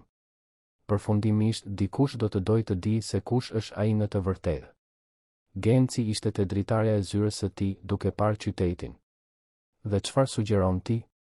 Që ju të tërhiqeni. Që ta lini të ndjek rrugën e saj. Ju tashmë keni bërë ndryshime në fondacion. Keni ridrejtuar burimet. Kjo është tashmë më shumë se sa do të bënin shumica. Genci u kthye për ta parë. Mendon se ka të bëjë me këtë? Që unë të ndihem mirë me veten? Besniku hezitoi. Sinqerisht, zotëri, nuk e di më se për çfarë bëhet fjalë. Vetëm di se po përfshiheni emocionalisht në një situatë që mund të shpërthejë në mënyra të paparashikueshme. Genci u ul, pesha e dekadave të kontrollit absolut dukej se më në fund po e shtypte. Ke të drejtë. Kjo mund të shpërthejë. Me siguri do të shpërthejë. Por për herë të parë në jetën time, besnik, po bëj diçka që ka rëndësi. Diçka që nuk ka të bëjë me para, pushtet apo status. Dhe nuk do të ndalem. Besniku tundi kokën, pa u pajtuar e pa kundërshtuar. U kuptua, zotëri. Do të vazhdoj raportet. Kur mbeti vetëm, Genci hapi një skedar në kompjuterin e tij. Ishte një dokument që po e shkruante prej ditësh. Një letër. Nuk e dinte nëse do të kishte ndonjëherë guximin ta dorëzonte, por të shkruante e ndihmonte të organizonte kaosin që ishte bërë mendja e tij. Lina, fillonte letra, ti nuk më njeh. Nuk e di emrin tim, nuk e di historinë time. Por unë të njoh. Njoh guximin tënd, mirësinë tënde, forcën tënde absurde përballë një bote që të ka dhënë kaq pak. Ti krijove një simbol pa e ditur se ai simbol do të më shpëtonte. Do të më shpëtonte nga të bërit një njeri kaq i zbrazët sa as unë vetë nuk do ta njihja veten në pasqyrë. Njeriu me kostum ekziston sepse ti besove tek ai. Dhe tani unë po përpiqem dëshpërimisht të bëhem i denjë për këtë besim. Ai ndaloi së shkruari, gishtat të paralizuar mbi tastier. Jo. Kjo tingëllonte shumë madhështore. Lina nuk kishte nevojë të mbante peshën e të pasurit shpëtuar dik. Ajo ishte vetëm një fëmijë që përpiqej të mbijetonte dhe, në proces, ishte e mirë. Nuk ishte e drejtë të vendosje mbi supet e saj të holla përgjegjësinë për shpengimin e një miliarderi. E fshiu skedarin. Nëse do t'i duhej t'i thoshte diçka ndonjëherë, do t'ia thoshte personalisht. Pa letra dramatike. Vetëm të vërtetën. Ndërkohë, në anën tjetër të qytetit, Arber Mullaj ishte në një dilemë të thellë. Artikulli i tij investigativ ishte gati. Muaj pune, 10 burime, dokumente të pakundërshtueshme. Por tani, me ndryshimet e fundit që drita i kishte raportuar dhe dokumentet që vërtetonin një ndryshim të vërtet të qëndrimit të Gencit, Arberi nuk dinte më se çfarë të bënte. Publikimi i artikullit do të ishte ende shkatërues. Shpërdorimet e kaluara ishin të dokumentuara. Korrupsioni strukturor i fondacionit ishte real. Por të anashkaloje kontekstin se Genci po i korrigjonte në mënyrë aktive këto gabime do të ishte e pandershme gazetareskisht. Ai caktoi një takim me Mateon në redaksin e portalit të lajmeve ku punonte. Salla ishte bosh, vetëm ata të dy dhe zhurma e kondicionerëve të vjetër që punonin. Më duhet një këshill, filloi Arberi. Dhe dua të jetë sinqert, edhe nëse dhem. Mateo kryqëzoi krahët, shpreha e tij serioze. Fol. Artikulli im për Fondacionin Mullaj ekspozon korrupsion real. Shpërdorime të konfirmuara. Por zbulova se babai im filloi të bënte ndryshime të thella pikërisht kur unë po e finalizoja hetimin. Nuk e di nëse ai zbuloi se po e hetoja dhe po përpiqet të mbrojë veten, apo nëse është diçka e vërtetë. Dhe cila është intuita jote? Pyeti Mateo. Arbery kaloi dorën nëpër flok, i frustruar. Nuk e di. Dua të besoj se është vetëm mbrojtje. Do të ishte më e lehtë. Por dokumentet që më solli burimi im tregojnë një nivel autokritike dhe ndryshimi që nuk duket performativ. Atëherë ke dy opsione, tha Mateo. Publikon artikullin duke u fokusuar në të kaluarën e korruptuar dhe përmend ndryshimet e fundit si përpjekje për kontrollin e dëmit. Ose pret edhe pak, vëzhgon nëse ndryshimet janë të qëndrueshme dhe pastaj vendos. Arbery e dinte se Mateo kishte të drejtë. Por kishte një element të tretë që ai nuk e kishte përmendur ende. Një element personal që e komplikonte gjithçka. Ka diçka më shumë, tha ai. Zbulova se babai im po heton në detaje programet për popullsinë e rrugës. Dhe ka një vajzë, një fëmijë në situatë rruge që shfaqet në raportet e tij në mënyrë të përsëritur. Mateo rudhi vetullat. Si shfaqet? Nuk i di detajet. Vetëm di se ai po ndjek veprimet e saj. Dhe kjo nuk ka kuptim me njeriun që mendoja se njihja. Mendon se po e përdor vajzën për ndonjë fushat marketingu? Arbery tundi kokën ngadalë. Jo. Raportet janë konfidenciale, të brendshme. Po të ishte marketing, tashmë do të kishte dalë në shtyp. Kjo është diçka tjetër. Atëherë shko pas saj, tha Mateo. Zbulo se çfarë po ndodh para se të publikosh. Sepse nëse e shkatëron baban tënd publikisht dhe pastaj zbulon se ai po përpiqej vërtet të ndryshonte, nuk do ta falësh kurrë veten. Fjalët e goditën Arberin me forcë. Ai kishte kaluar vite duke kultivuar zemërim për të atin. Zemërim për braktisjen emocionale, për ftohtësinë, për obsesionin me paratë që kishte shkatëruar çdo mundësi marrëdhënieje familjare të vërtetë. Publikimi i atij artikulli do të ishte hakmarrje e maskuar si gazetari investigative. Por çfarë nëse nuk ishte vetëm kaq? Çfarë nëse ishte gjithashtu një mundësi për të kuptuar më në fund se kush ishte Genc Mullaj në të vërtetë? Do të hetoj më shumë, vendosi. Duhet ta njoh këtë vajzë. Duhet të kuptoj se çfarë po ndodh. Mateo tundi kokën. Dhe do ta bësh këtë si gazetar apo si djalë? Arbery nuk kishte përgjigje. Lina ishte ulur në një stol parku, duke ndarë një sanduiç me një vajzë akoma më të vogël se ajo, një fëmijë rreth 8 vjeç e quajtur Julia që gjithashtu jetonte në rrugë. Julia kishte sy të mëdhenj dhe të frikësuar, sikur priste që bota ta lëndonte në çdo moment. Ha ngadalë, tha Lina butësisht. Do të bëj keq nëse ha shpejt. Julia u bind, por sytë e saj nuk hiqeshin nga buka. Kishte shikimin e dikujt që nuk e dinte se kur do të ishte vakti i ardhshëm. Di të lexosh? Pyeti Lina. Julia tundi kokën. Kam kohë që nuk shkoj në shkollë. Atëherë do të mësoj unë. Çdo ditë takohemi këtu dhe unë të mësoj pak. Dakord? Sytë e Julias më në fund u ndriçuan. Vërtet? Vërtet. Sepse kur të dish të lexosh, do të mund të mësosh gjithçka vetë. Dhe atëherë askush nuk do të mund të mashtrojë më kurrë. Ishte ky lloj ndërveprimi që e përcaktonte Linën. Ajo nuk shpërndante vetëm ushqim. Shpërndante dinjitet. Nuk ndihmonte vetëm materialisht. I ndihmonte njerëzit ta shihnin veten si më shumë se rrethanat e tyre. Një grua më e moshuar, e ulur disa stola më tutje, vëzhgonte skenën me lot në sy. Ajo u afrua me droj. Më falni që ndërhyj, tha. Por ju jeni vajza e njeriut me kostum? Lina ngriti kokën, e habitur. Nuk jam askush i rëndësishëm. Vetëm bëj dorëzime për të. Gruaja u gjunjëzua, duke u ulur në nivelin e syve të Linës. Ju shpëtuat nipin tim. Ai është ai djali atje, duke luajtur në rëshitse. Ishte shumë i sëmur, nuk kisha para për ilaç. Dhe papritur u shfaqet ju me ilaçet e sakta që i duheshin. Si e dinit? Lina e kujtonte vagullisht. Kishte parë një grua të dëshpëruar që kërkonte ndihmë në një qendër shëndetësore disa javë më parë. Kishte dëgjuar emrin e ilaçit që mjeku i kishte përshkruar. E kishte bler me paratë që kishte arritur të siguronte dhe e kishte dorëzuar në mënyrë anonime. Vetëm dëgjova dhe ndihmova, tha thjesht. Gruaja ja kapi dorën Linës me forcë. Ju jeni një engjëll. Lina e tërhoqi dorën butësisht, por me vendosmëri. Nuk jam.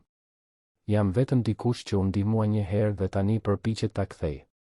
Por gruaja tashmë po largohej, duke marrë nipin për dore, duke e parë Linën sikur të shite diçka të shenjtë. Julia, ende duke përtypur bukën, pyeti, është e vërtet se ekziston njeriu me kostum? Lina buzëqeshi, një buzëqeshje e lodhur por e vërtetë. Unë besoj se po.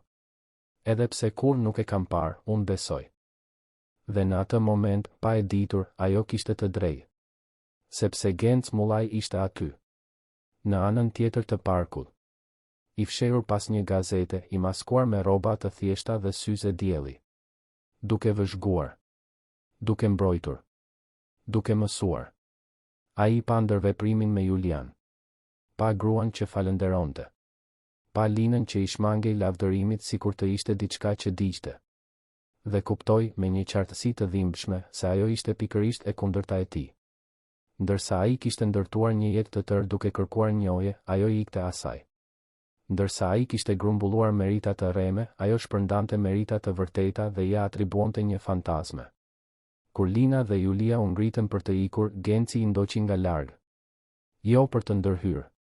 Vetëm për të garantuar se ishin të sigurta. Por ai nuk ishte i vetmi që ndiqte Linën. Arber Mullaj ishte gjithashtu aty. Në anën tjetër të parkut.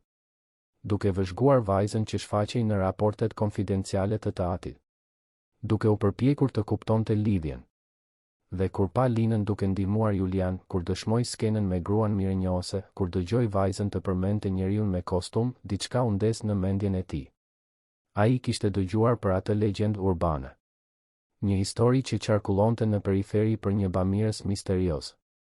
Kur nuk i kishte kushtuar vëmendje, duke menduar se ishte vetëm një mit popullor. Por tani, duke parë Linën në veprim, kuptoi se kishte diçka reale aty. Diçka që i ati po e ndiqte në mënyrë obsesive. Arbëri vendosi se duhej të fliste me vajzën. Jo si gazetar. Jo si djali i Gencit. Por si dikush që përpiqej të kuptonte një të vërtetë që dukej se i rrëshiste ndërgishta. Ai u afrua me kujdes kur Lina ishte vetëm, pasi Julia ishte larguar. Ajo vuri re praninë e tij dhe e shikoi me atë vëmendjen karakteristike. Sytë e saj ishin të mprehtë, dyshues por jo armiqësor. Përshëndetje, tha Arbëri, duke u përpjekur të tingëllonte i natyrshëm. Mund të flas me ty një minutë? Lina kryqëzoi krahët. Nuk dukesh si punonjë social dhe nuk dukesh si shitës. Çfarë do? Arbëri pothuajse buzëqeshi. Vajza ishte e drejtë për drejtë. Dua të kuptoj për njeriun me kostum. Për punën që bën. Pse? Sepse mendoj se është e rëndësishme. Sepse mendoj se po bën diçka që shumë njerëz duhet ta bënin. Lina e studioi për disa sekonda. Je gazetar, apo jo? Do të bësh një artikull. Arbëri hezitoi. Ishte gazetar. Por nuk ishte për këtë arsye që ishte aty. Apo ishte? Ai vetë nuk e dinte më. Nuk dua të ekspozoj, tha sinqerisht. Vetëm dua të kuptoj. Lina pshertiu. Nuk ka asgjë për të kuptuar. Një herë më ndihmuan. Tani ndihmoj të tjerët. Kaq e thjesht. Dhe njeriu me kostum? Kush është ai? Ajo shikoi horizontin, qytetin që shtrihej përtej parkut. Nuk e di. Ndoshta janë shumë njerëz. Ndoshta nuk është askush. Ndoshta është vetëm një ide. Por për sa kohë njerëzit besojnë se dikush interesohet, ata vazhdojnë të përpiqen. Arbëri ndjeu një shtrëngim në gjoks. Ajo vajzë 12 vjeçare kuptonte më shumë për shpresën se sa kishte mësuar ai në 28 vjet jetë. Mund të ndihmoj në ndonjë mënyrë, ofroi. Lina e shikoi me habi të vërtetë. Si? Nuk e di. Para? Lidhje? Kam akses në burime. Ajo tundi kokën. Parat pa qëllim nuk ndihmojnë. Dhe lidhjet nuk shërbejnë për asgjë nëse njerëzit nuk e kuptojnë se çfarë duhet bërë. Por ka një gjë që mund të bësh. Çfarë? Trego historinë e dur. Nëse je gazetar, trego historinë e njerëzve që ndihmojnë të tjerët pa dashur asgjë në këmbim. Mos u përqendro te drama. Përqendrohu te zgjidhja. Njerëzit kanë nevojë për shembuj, jo për më shumë tragjedi. Arbery mbeti në heshtje. Ai fëmijë po i jepte një leksion gazetarie më të vlefshëm se 4 vjet fakultet. Do të mendoj për këtë, premtoi. Lina tundi kokën dhe filloi të largohej. Arbery mbeti në vend, duke përpunuar gjithçka. Genci, ende duke vëzhguar nga larg, pa ndërveprimin midis djalit të tij dhe vajzës që e kishte transformuar. Pa Arberin të ndalur, të menduar. Pa Linën të zhdukej mes turmës. Dhe në atë moment, babai dhe djali ishin pak metra larg njëri tjetrit, të dy të transformuar nga i njëjti fëmijë, por pa e ditur për praninë e njëri tjetrit. Qyteti vazhdonte ritmin e tij frenetik. Miliona jetë që kryqëzoheshin pa u prekur. Por aty, në atë park, 3 shpirtra ishin lidhur në mënyra që ende nuk i kuptonin plotësisht. Dhe historia, e heshtur por e pashmangshme, ecte drejt një pike konvergjence që do t'i ndryshonte të gjithë përgjithmonë. Ndryshimi në dinamik filloi në mënyrë delikate, pothuajse të padukshme. Arbery nuk mundi të ndalonte së menduari për Linën pas atij takimi në park. Mënyra se si ajo kishte folur, qartësia në sytë e saj, mençuria që sfidonte çdo logjik moshe. Ai u kthye në shtëpi dhe, për herë të parë në muaj, nuk e hapi skedarin e artikullit investigativ për Fondacionin Mullaj. Në vend të kësaj, filloi të kërkonte për Linën. Jo në mënyrë invazive, jo duke rëmuar në jetën e saj private, por duke u përpjekur të kuptonte fenomenin që ajo kishte krijuar. Legjendën e njeriut me kostum. Rrjetet spontane të ndihmës që ishin formuar rreth kësaj ideje. Njerëzit që ishin prekur nga veprime që dukeshin të vogla, por ishin të pamas në kuptim. Ai intervistoi njerëz në periferi. Bisedoi me banor të rrugës që e njihnin Linën. Foli me vullnetar që ishin bashkuar me rrjetin pa e parë kurrë bamirësin e supozuar. Dhe sa më shumë hetonte, aq më shumë kuptonte se kishte diçka të vërtet aty. Diçka që vizioni i tij cinik si gazetar investigativ nuk arrinte ta çmontonte si fars. Një pasdite, Arbery ishte në një qendër të vogël komunitare në zonën lindore, duke biseduar me zonjën Roza, një zonjë rreth të 70-tave që koordinonte shpërndarjen e supës në fundjavë. Ajo përmendi rastësisht se ideja për të zgjeruar shpërndarjet i erdhi pasi njohu punën e vajzës së njeriut me kostum. Ajo vajzë, tha zonja Roza, duke përzierë tenxhere e madhe të supës, më bëri të kujtoj kohën kur isha e re. Kur ne ndihmonim sepse ishte gjëja e duhur, jo sepse do të fitonim diçka prej saj. Ajo nuk kërkon asgjë. Nuk do foto. Nuk do njohje. Vetëm bën. Arbery shënonte gjithçka në blok. Dhe e keni takuar ndonjëherë këtë njeri me kostum që ajo përmend? Zonja Roza qeshi, një e qeshur e lodhur por e ngrohtë. Bir, unë mendoj se kushdo që ndihmon dik pa dashur asgjë në këmbim është njeriu me kostum. Nuk është një person. Është një qëndrim. Ato fjalë i mbetën në mendje Arberyt. Nuk është një person. Është një qëndrim. Dhe ai filloi të pyeste veten nëse ja ati, në një mënyrë të pakuptueshme, po përpiqej të bëhej ky qëndrim. Ndërkohë, Genci përballej me betejat e tij. Ristrukturimi i Fondacionit Mullaj po gjeneronte valë gjithnjë e më të mëdha. Ish këshilltarët e pushuar nga puna filluan të artikulonin një ofensivë. Kërcënonin me procese gjyqësore. Përhapnin thashë theme në qarqet e biznesit. Përpiqeshin të minonin besueshmërinë e Gencit si menaxher. Në një takim të tensionuar me avokatët e tij, njëri prej tyre, një burr i quajtur Tahir me dekada përvojë, ia paraqiti situatën troç. Doktor Genc, ju e kuptoni se jeni në luftë me njerëz shumë të fuqishëm. Ricard Shehu ka lidhje të thella politike. Patricia Mendes është e martuar me një gjyqtar të gjykatës së lartë. Ata mund t'jua bëjnë jetën një fer juridik. Genci ishte ulur pas tavolinës së tij, duart të kryqëzuara qetësisht. Dhe çfarë sugjeron ti, Tahir? Të negocioni. Tu jepni një dalje të nderuar. Një dëm shpërblim bujar në këmbim të heshtjes. Është më lirë se vite procesesh. Genci tundi kokën. Jo. Asnjë marrëveshje. Ata kanë shpërdoruar para që duhej të ndihmonin njerëz në nevojë. Para që vinin nga donacione publike. Nëse duan të më padisin, le të më padisin. Do t'i nxjerr të gjitha në dritë. Avokatët u panë me njëri tjetrin të shqetësuar. Doktor, me gjithë respektin, po merrni vendime emocionale. Kjo nuk është strategjike. Për herë të parë në dekada u përgjigj Genci, po marr vendime morale. Dhe nuk do të tërhiqem. Kur avokatët dolën, dukshëm të parehatshëm, Besniku hyri në zyrë. Sillte një raport ndryshe nga zakonisht. Zotëri, duhet të flasim për Linën. Genci ndjeu një shtrëngim të menjëhershëm në gjoks. Ka ndodhur diçka? Jo saktësisht.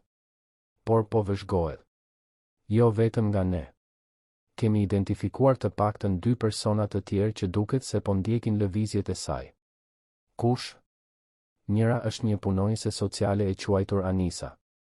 Nga sa kemi arritur të zbulojmë, ajo punon për bashkinë dhe po përpiqet të identifikojë fëmijët në situatë rruge për t'i dërguar me detyrim në strehimore. Dhe tjetri?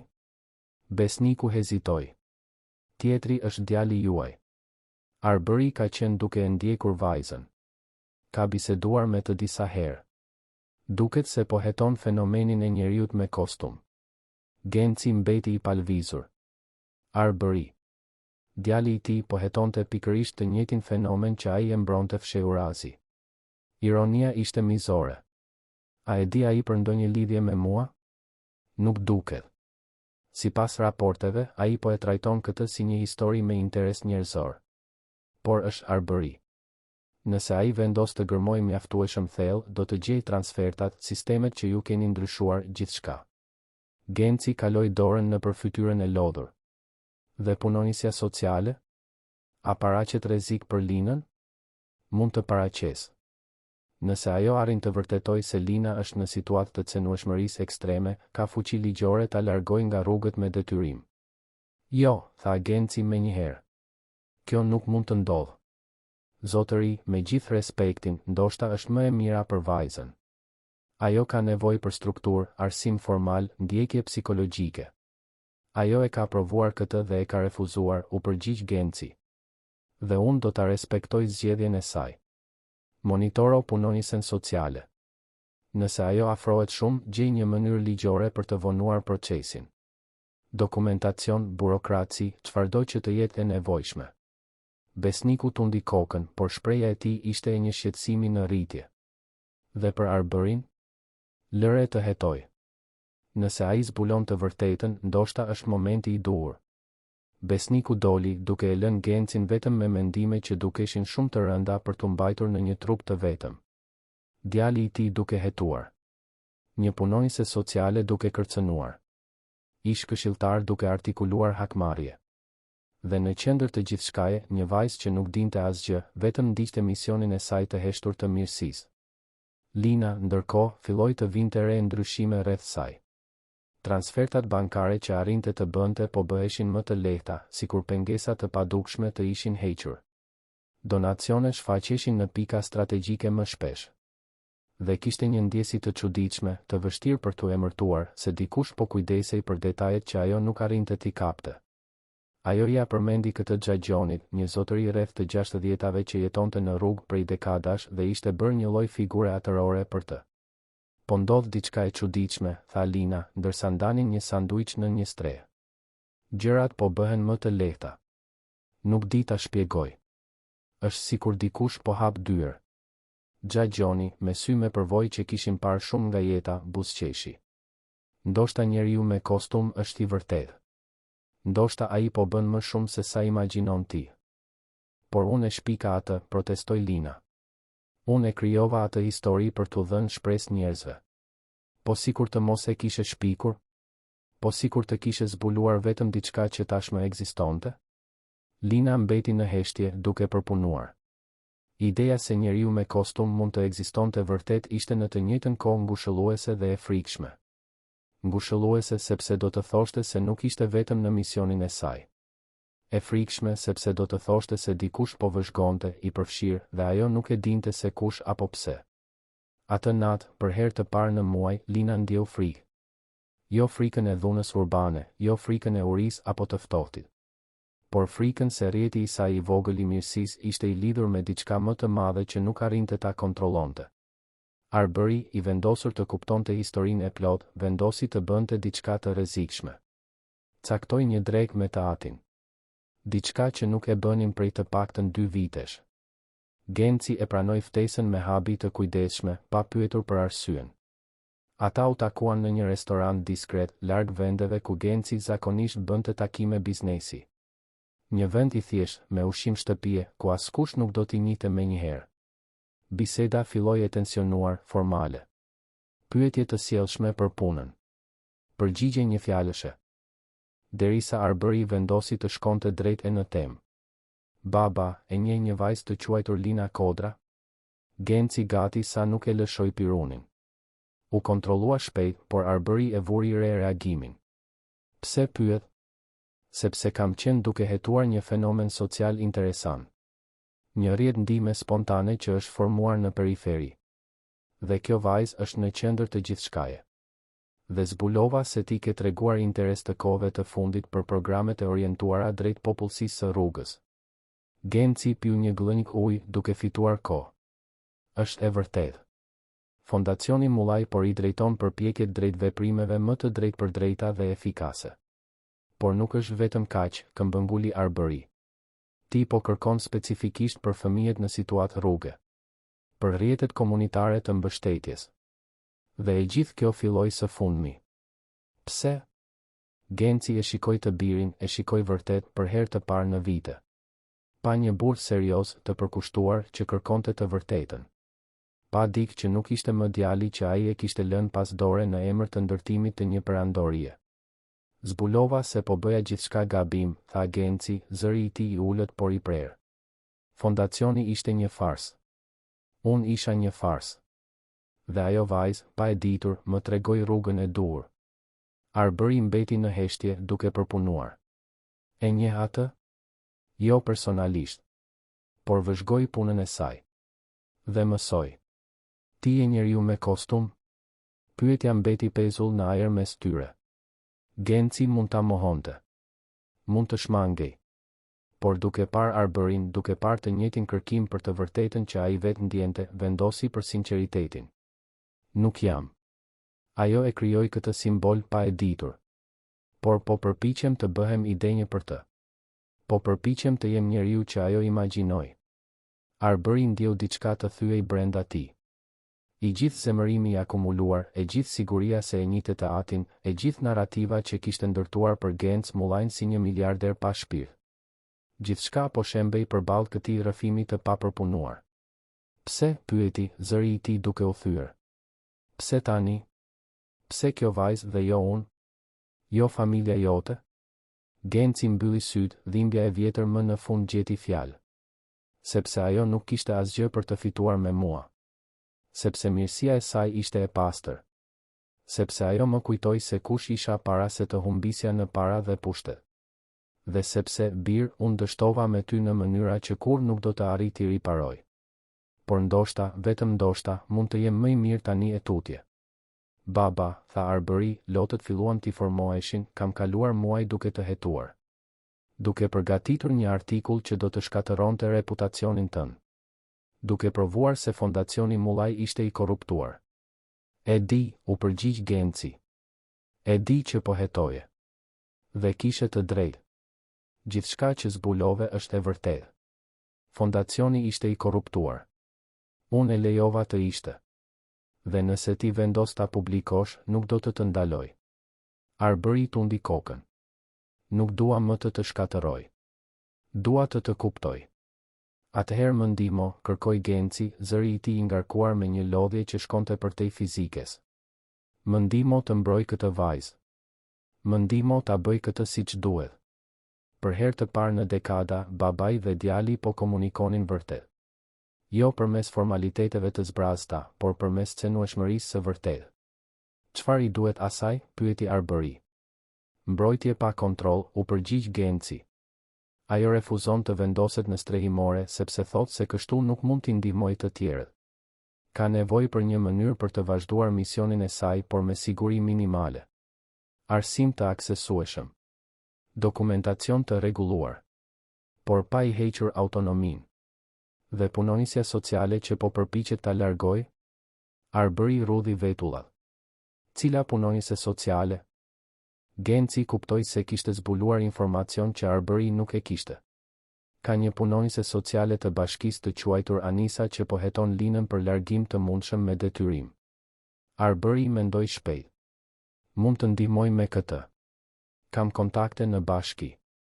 Mund të zbuloj planet e saj dhe të gjej alternativa ligjore. Genci tundi kokën duke ndjerë diçka që nuk e kishte ndjerë prej shumë kohësh në lidhje me të birin, mirënjohje. Dreka përfundoi me një marrëveshje të heshtur. Ata do të punonin së bashku për të mbrojtur Linën. Nuk do t'i zbulonin asaj se kush ishin apo çfarë bënin. Vetëm do të garantonin që ajo të mund të vazhdonte misionin e saj pa pengesa. Kur u ndan në trotuar, Genci bëri diçka të papritur. Përqafoi të birin. Nuk ishte një përqafim formal. Ishte një përqafim i dëshpëruar, i dikujt që e dinte se kishte humbur vite të çmuara dhe përpiqej të rikuperonte sekonda. Arbëri ja ktheu, i habitur, duke ndjerë trupin e të atit të dridhej lehtë. Më vjen keq, pëshpëriti Genci. Për gjithçka që nuk isha. Po përpiqemi të jemi më të mirë tani, u përgjigj Arbëri. Kjo ka rëndësi. Ndërsa babai dhe djali fillonin një pajtim të pamundur, Lina përballej me krizën e saj. Punonjësja sociale Anisa më në fund kishte arritur ta lokalizonte. Ju afrua një mëngjes, e shoqëruar nga 2 zyrtarë të bashkisë. Lina Kodra, pyeti Anisa, zëri i saj profesional, por jo i ftohtë. Lina shikoi 3 të rriturit, trupi i saj i tensionuar, gati për të vrapuar. Unë jam. Duhet të flas me ty për situatën tënde. Je e mitur dhe po jeton në rrugë pa një përgjegjës ligjor. Kam detyrimin të të dërgoj në një strehimore. Nuk do të shkoj, tha Lina, prerë. E kam refuzuar këtë më parë. Nuk është zgjedhje, Lina. Është për mbrojtjen tënde. Mbrojtje nga çfarë? U përgjigj vajza, zëri i saj duke u ngritur. Jam mirë. Studioj. Kujdesem për veten. Ndihmoj njerëz të tjerë. Çfarë do të bëni ju që të jetë më mirë se kjo? Anisa pshërtiu.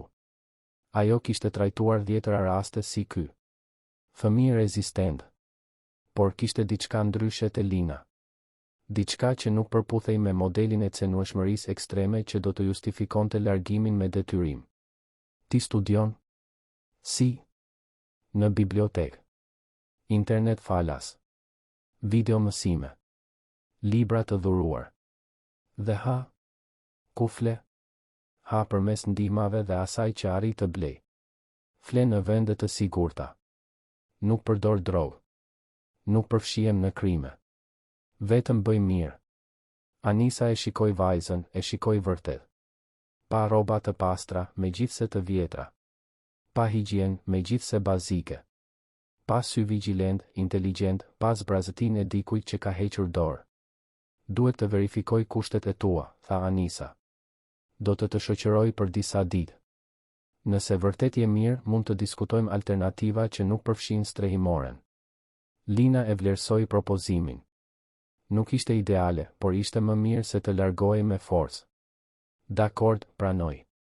Por nuk do të ndaloj së ndihmuari njerëzit. Nuk po e kërkoj këtë, u përgjigj Anisa. Në ditët në vijim, Anisa e ndoqi Linën në mënyrë diskrete. Dhe ajo që pa e habiti thellësisht. Vajza mbante një rutinë të strukturuar. Zgjohej herët. Pastrohej. Studionte. Ndihmonte njerëz të tjerë. Koordinonte një rrjet vullnetarësh. Të gjitha me një pjekuri mbresëlënëse. Anisa filloi të dokumentonte gjithçka, jo për ta larguar, por për të gjetur një zgjidhje që respektonte autonominë e Linës ndërsa garantonte mbrojtje ligjore. Dhe kështu Genci, Arbëri, Anisa dhe Lina filluan të silleshin rreth njëri tjetrit, secili me motivimet e veta, secili i transformuar nga ekzistenca e vajzës, pa e ditur se ishin të gjithë të lidhur në një rrjet kompleks shpengimi, mbrojtjeje dhe shprese. Qyteti i Tiranës vazhdonte ritmin e tij të pamëshirshëm. Por në rrugicat e tij, në strehat e tij, në parqet e tij, diçka po ndryshonte. Në heshtje. Fuqishëm. Dhe në mënyrë të pakthyeshme. Konvergjenca ndodhi në një mënyrë që askush nuk mund ta kishte parashikuar. Anisa, punonjësja sociale, pas javësh duke ndjekur Linën, mori një vendim të pazakontë. Thiri një takim në qendrën komunitare të zonës, duke ftuar të gjithë të përfshirët në rrjetin e mbështetjes që vajza kishte krijuar. Donte të propozonte një zgjidhje alternative ndaj strehimores tradicionale. Ajo që Anisa nuk e dinte ishte se, duke bërë këtë, ishte gati të mblidhte njerëz që silleshin rreth Linës pa i njohur lidhjet e padukshme mes tyre. Genci e mori ftesën përmes besnikut. Fondacioni Mullaj ishte listuar si një mbështetës potencial i projektit alternativ që Anisa propozonte. Ai vendosi të shkonte personalisht, diçka që kur nuk do ta bënte në të kaluarën. Donte të kuptonte. Donte të ishte i pranishëm. Arbery e mori ftesën si gazetar.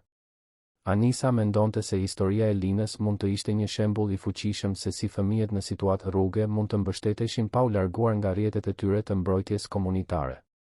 Ai pranoi, jo si gazetar investigativ, por si dikush i interesuar sinqerisht për të ndihmuar. Dhe Lina, sigurisht, u ftua si personi qendror i gjithë atij diskutimi. Takimi ishte caktuar për një pasdite të enjte. Qendra komunitare ishte e thjeshtë, me karrige plastike në rreth, ventilator të vjetër që luftonin kundër vapës së Tiranës, mure të zhveshura me postera të fushatave sociale. Lina arriti e para, e shoqëruar nga Gjajgjoni dhe disa antar të tjerë të rrjetit që ajo kishte krijuar. Ishte nervoze. Nuk i pëlqente të ishte në qendër të vëmendjes. Preferonte të punonte në hije, si njeriu me kostum që kishte shpikur. Anisa arriti më pas, duke mbajtur dosje dhe dokumente.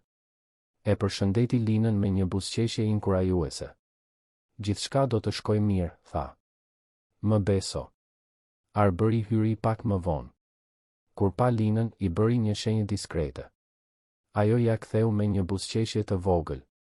Ishin takuar disa herë në javët e mëparshme, gjithmonë biseda të shkurtra, gjithmonë të respektueshme.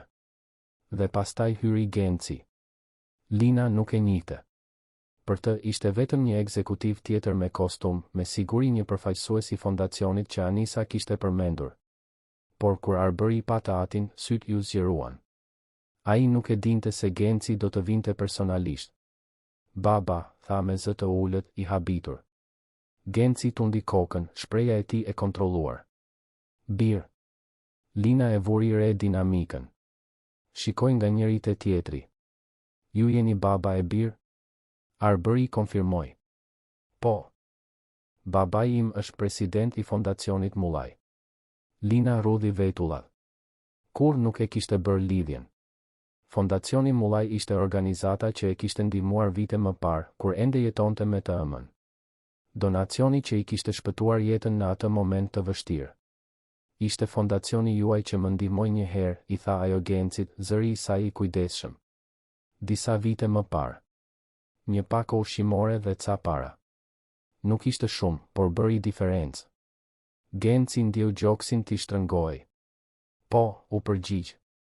Ishte programi ynë i emergjencës. Lina e studioi për një moment. Atëherë ju jeni një nga njerëzit me kostum të vërtetë. Fraza, e thënë me pafajsi por e ngarkuar me kuptim, bëri që koha të ndalonte për Gencin. Ai donte të thoshte jo, se nuk ishte idenjë për këtë titull, se ajo kishte krijuar një mit më të mirë se sa do të ishte ai ndonjëherë. Por në shikimin e saj të vëmendshëm, vetëm tundi kokën lehtë. Po përpiqem të jem. Anisa, duke e kuptuar tensionin në ajër por pa e kuptuar plotësisht origjinën e tij, vendosi të fillonte takimin. U kërkoi të gjithëve të uleshin. Faleminderit që erdhët, filloi. Jemi këtu për të diskutuar situatën e Lina Kodrës dhe, më gjerësisht, të fëmijëve dhe adoleshentëve në situatë rruge që, si ajo, tregojnë aftësi për vetmenaxhim por ende kanë nevojë për mbështetje institucionale. Ajo shpjegoi propozimin e saj. Në vend që ta largonin Linën me detyrim në një strehimore tradicionale, të krijonin një program pilot të kujdestarisë komunitare. Lina do të kishte një kujdestar ligjor vullnetar, akses në arsim formal përmes regjistrimit të asistuar, dokumentacion të rregulluar, por do të ruante autonominë e saj dhe do të mund të vazhdonte të jetonte dhe punonte në komunitet. Propozimi ishte revolucionar. Sfidonte gjithë protokollin standard. Por Anisa argumentonte se rastet e jashtëzakonshme kërkonin zgjidhje të jashtëzakonshme. Dhe kush do të ishte ky kujdestar, pyeti Gjajgjoni, mbrojtës. Anisa shikoi Linën. Dikush që ajo i beson. Dikush që e kupton misionin e saj dhe nuk përpiqet ta ndryshojë. Dikush i gatshëm të ofrojë mbështetje ligjore pa imponuar kontroll. Lina mbeti në heshtje. Nuk njihte askënd që i përshtatej në mënyrë perfekte këtij përshkrimi. I besonte Xhaxhonit, por ai vetë jetonte në rrugë. I besonte zonjës Sonja nga biblioteka, por gruaja ishte tashmë e moshuar dhe e mbingarkuar. Mundem unë, tha një zë. Të gjithë u kthyen. Ishte arbëri. Ai vazhdoi, zëri i tij duke fituar bindje. Mund të jem kujdestari ligjor. Kam stabilitet financiar, nuk kam precedent penal, punoj si gazetar kështu që kam fleksibilitet në orar. Dhe më e rëndësishmja, besoj në punën që bën Lina. Nuk do të përpiqem ta ndryshoj. Lina e shikoi, e habitur. Por ti mezi më nje. Të njoh mjaftueshëm, u përgjigj arbëri. Të njoh mjaftueshëm për të ditur se je e jashtëzakonshme. Dhe të njoh mjaftueshëm për të ditur se meriton një shans për të vazhduar të jesh kush je, por me mbrojtje ligjore. Genci vëzhgonte të birin me një përzierje krenarie dhe habie. Arbëri po bënte atë që ai, Genci, do të donte ta kishte ofruar, por e dinte se nuk mundej. Ai mbante shumë peshë, shumë histori të korruptuar. Por arbëri ishte ndryshe. Ishte i ri, idealist, i vërtet. Anisa dukej se po e konsideronte. Është një mundësi. Do të na duhet vlerësim psikosocial, dokumentacion, miratim gjyqësor. Por është e realizueshme. Lina shikoi arbërin, pastaj Gencin, duke u përpjekur të kuptonte dinamikën e plotë. Kishte diçka që ajo nuk po e kapte. Një lidhje të padukshme. Pse doni të më ndihmoni? Pyeti drejt për drejt. Nuk është vetëm mirësi. Ka diçka më shumë. Arbëri dhe Genci u pan me njëri tjetrin. E vërteta ishte aty, gati për t'u zbuluar. Por a do të ishte e drejtë ta vendosnin këtë peshë mbi të? Ishte Genci ai që foli i pari. Sepse ti më shpëtove, tha thjesht. Pa e ditur. Pa dashur. Por më shpëtove. Lina rudhi vetullat. Si? Genci mori frym thellë. E kalova jetën duke ndërtuar pasuri dhe duke humbur njerëzillëkun. U bëra dikush që do ta përbuzja po ta takoja. Dhe pastaj zbulova se çfarë bëhet i zbulova se një vajzë 12 vjeçare, pa asgjë, po ishte më bujare, më efikase, më njerëzore se unë me gjithë burimet e mia dhe kjo më theu. Më detyroi të shikoja në pasqyrë dhe të mos më pëlqente ajo që pash. Më përgjoje, zëri i Linës kishte një notë lëndimi. Të vëzhgoja, e korrigjoi Genci. Dhe mësoja. E ndryshova fondacionin Mullaj për shkakun tënë. Pushoja njerëz të korruptuar. Ridrejtova burimet. Fillova të dilja në rrugë personalisht për të kuptuar atë që ti tashmë e dije. Ti ishe mësuesja ime pa e ditur. Dhe unë, shtoj arbëri, isha gati ta shkatëroja baban tim publikisht. Kisha një artikull investigativ gati që provonte se fondacioni Mullaj ishte i korruptuar. Por pastaj të njoha ty dhe kuptova se historia ishte më e komplikuar. Se njerëzit mund të ndryshojnë. Se shpengimi është i mundur. Lina po i përpunonte të gjitha këto, mendja e saj e shpejt duke lidhur pikat. Njeriu me kostum ishit ju, tha, jo si pyetje, por si konstatim. Jo, u përgjigj Genci. Njeriu me kostum jeti ti e krijove këtë simbol. Ne vetëm u përpoqëm të bëheshim të denjë për të. Lina ndjeu lotët të fillonin t'i formoheshin. Ajo nuk qante shpesh. Kishte mësuar që herët se të qaje në rrugë ishte luks i rrezikshëm. Por tani, e rrethuar nga njerëz që në një mënyrë të çuditshme dhe komplekse interesoheshin, barrierat u thyen. Unë vetëm doja ta ktheja ndihmën që mora, tha, zëri i saj duke u thyer. Nuk doja të ndryshoja askënd. Nuk doja të isha e rëndësishme. Ti je e rëndësishme pikërisht sepse nuk do të jesh, tha Anisa butësisht. Dhe prandaj meriton të mbrohesh. Takimi vazhdoi, tani me të gjithë duke kontribuar. Xhaxhoni dhe antar të tjerë të komunitetit ofruan mbështetje praktike. Zonja Sonja nga biblioteka u zotua të ndihmonte me studimet e Linës. Fondacioni Mullaj, përmes Gencit, ofroi burime për të legalizuar kujdestarinë dhe për të ofruar mbështetje financiare bazë, por pa kontroll mbi mënyrën se si Lina do t'i përdorte. Pak nga pak, një rrjet mbrojtjeje po thurej. Jo një rjet që do ta burgoste Linën, por një që do ta mbështeste ndërsa ajo vazhdonte misionin e saj. Kur takimi mbaroi, tashmë ishte natë. Njerëzit filluan të dilnin pak nga pak, duke lënë vetëm Gencin, Arberin dhe Linën në qendrën komunitare. Mund të pyes diçka, tha Lina, duke parë Gencin. Sigurisht. A ke ndryshuar vërtet? Apo po e bën këtë për të ndjerë më mirë me veten? Pyetja ishte e drejtë për drejtë, pothuajse mizore në sinqeritetin e saj. Por Genci nuk u shmang. Nuk e di, pranoi. Ndoshta të dyja. Ndoshta të ndryshosh vërtet dhe të kërkosh shpengim janë të pandashme. Por mund të garantoj një gjë, nuk do të kthehem të jem ai që isha. Nuk mundem më. Lina tundi kokën duke pranuar përgjigjen. Po ti, i pyeti Arbëri. Do ta publikosh artikullin për baban tënd? Arbëri mendoi me kujdes. Do të publikoj një artikull. Por jo për korrupsionin. Për transformimin. Për mënyrën se si njerëzit dhe institucionet mund të ndryshojnë kur përballen me të vërtetën. Nëse babai im e lejon. Genci tundi kokën. E lejoj. Trego gjithë të vërtetën. Të mirën dhe të keqen. Lina shikoi dy burrat, babë e birë, të dy të transformuar në mënyra që ajo mezi i kuptonte. Dhe ndjeu diçka që nuk e kishte ndjer prej shumë kohësh, familje. Jo në kuptimin biologjik, por në kuptimin e përkatësisë. Mund të vazhdoj t'i ndihmoj njerëzit, pyeti, duke pasur nevojë për këtë konfirmim. Jo vetëm që mundesh, por duhet, u përgjigj Arbëri. Vetëm se tani do të kesh mbështetje. Nuk do të jesh vetëm. Unë kur nuk kam qenë plotësisht vetëm, tha Lina, një buzëqeshje e vogël duke u shfaqur. Gjithmonë kam pasur njeriun me kostum. Edhe kur ishte vetëm një ide. Genci ndjeu një ny në fyt. Ajo vajzë, me gjithë mençurinë e saj të parakoshme, kuptonte diçka themelore, ndonjëherë shpresa i paraprin realitetit. Ndonjëherë besojmë në diçka derisa ajo të bëhet e vërtetë. Në muajt që pasuan, ndodhen ndryshime të thella. Arbëri formalizoi kujdestarinë e Linës, një proces burokratik por i nevojshëm. Ajo fitoi dokumentacion të rregullt, akses në shkollë publike cilësore, një apartament të vogël e të thjeshtë që Arbëri e mori me qira, por ruajti lirinë për të kaluar kohë në rrugë duke ndihmuar ata që kishin nevojë. Rrjeti i mbështetjes që ajo kishte krijuar jo vetëm vazhdoi, por u zgjerua. Me burime minimale të ofruara nga fondacioni Mullai i reformuar dhe koordinim më të mirë, arritën të ndikonin qindra njerëz. Modeli i kujdestarisë komunitare që Anisa kishte propozuar u bë projekt pilot i bashkisë. Genci hoqi dorë nga posti ekzekutiv në fondacion, duke mbajtur vetëm një pozicion këshillimor. I kushtoi më shumë kohë të qenit i pranishëm, fjalë për fjalë, në rrugë dhe komunitete.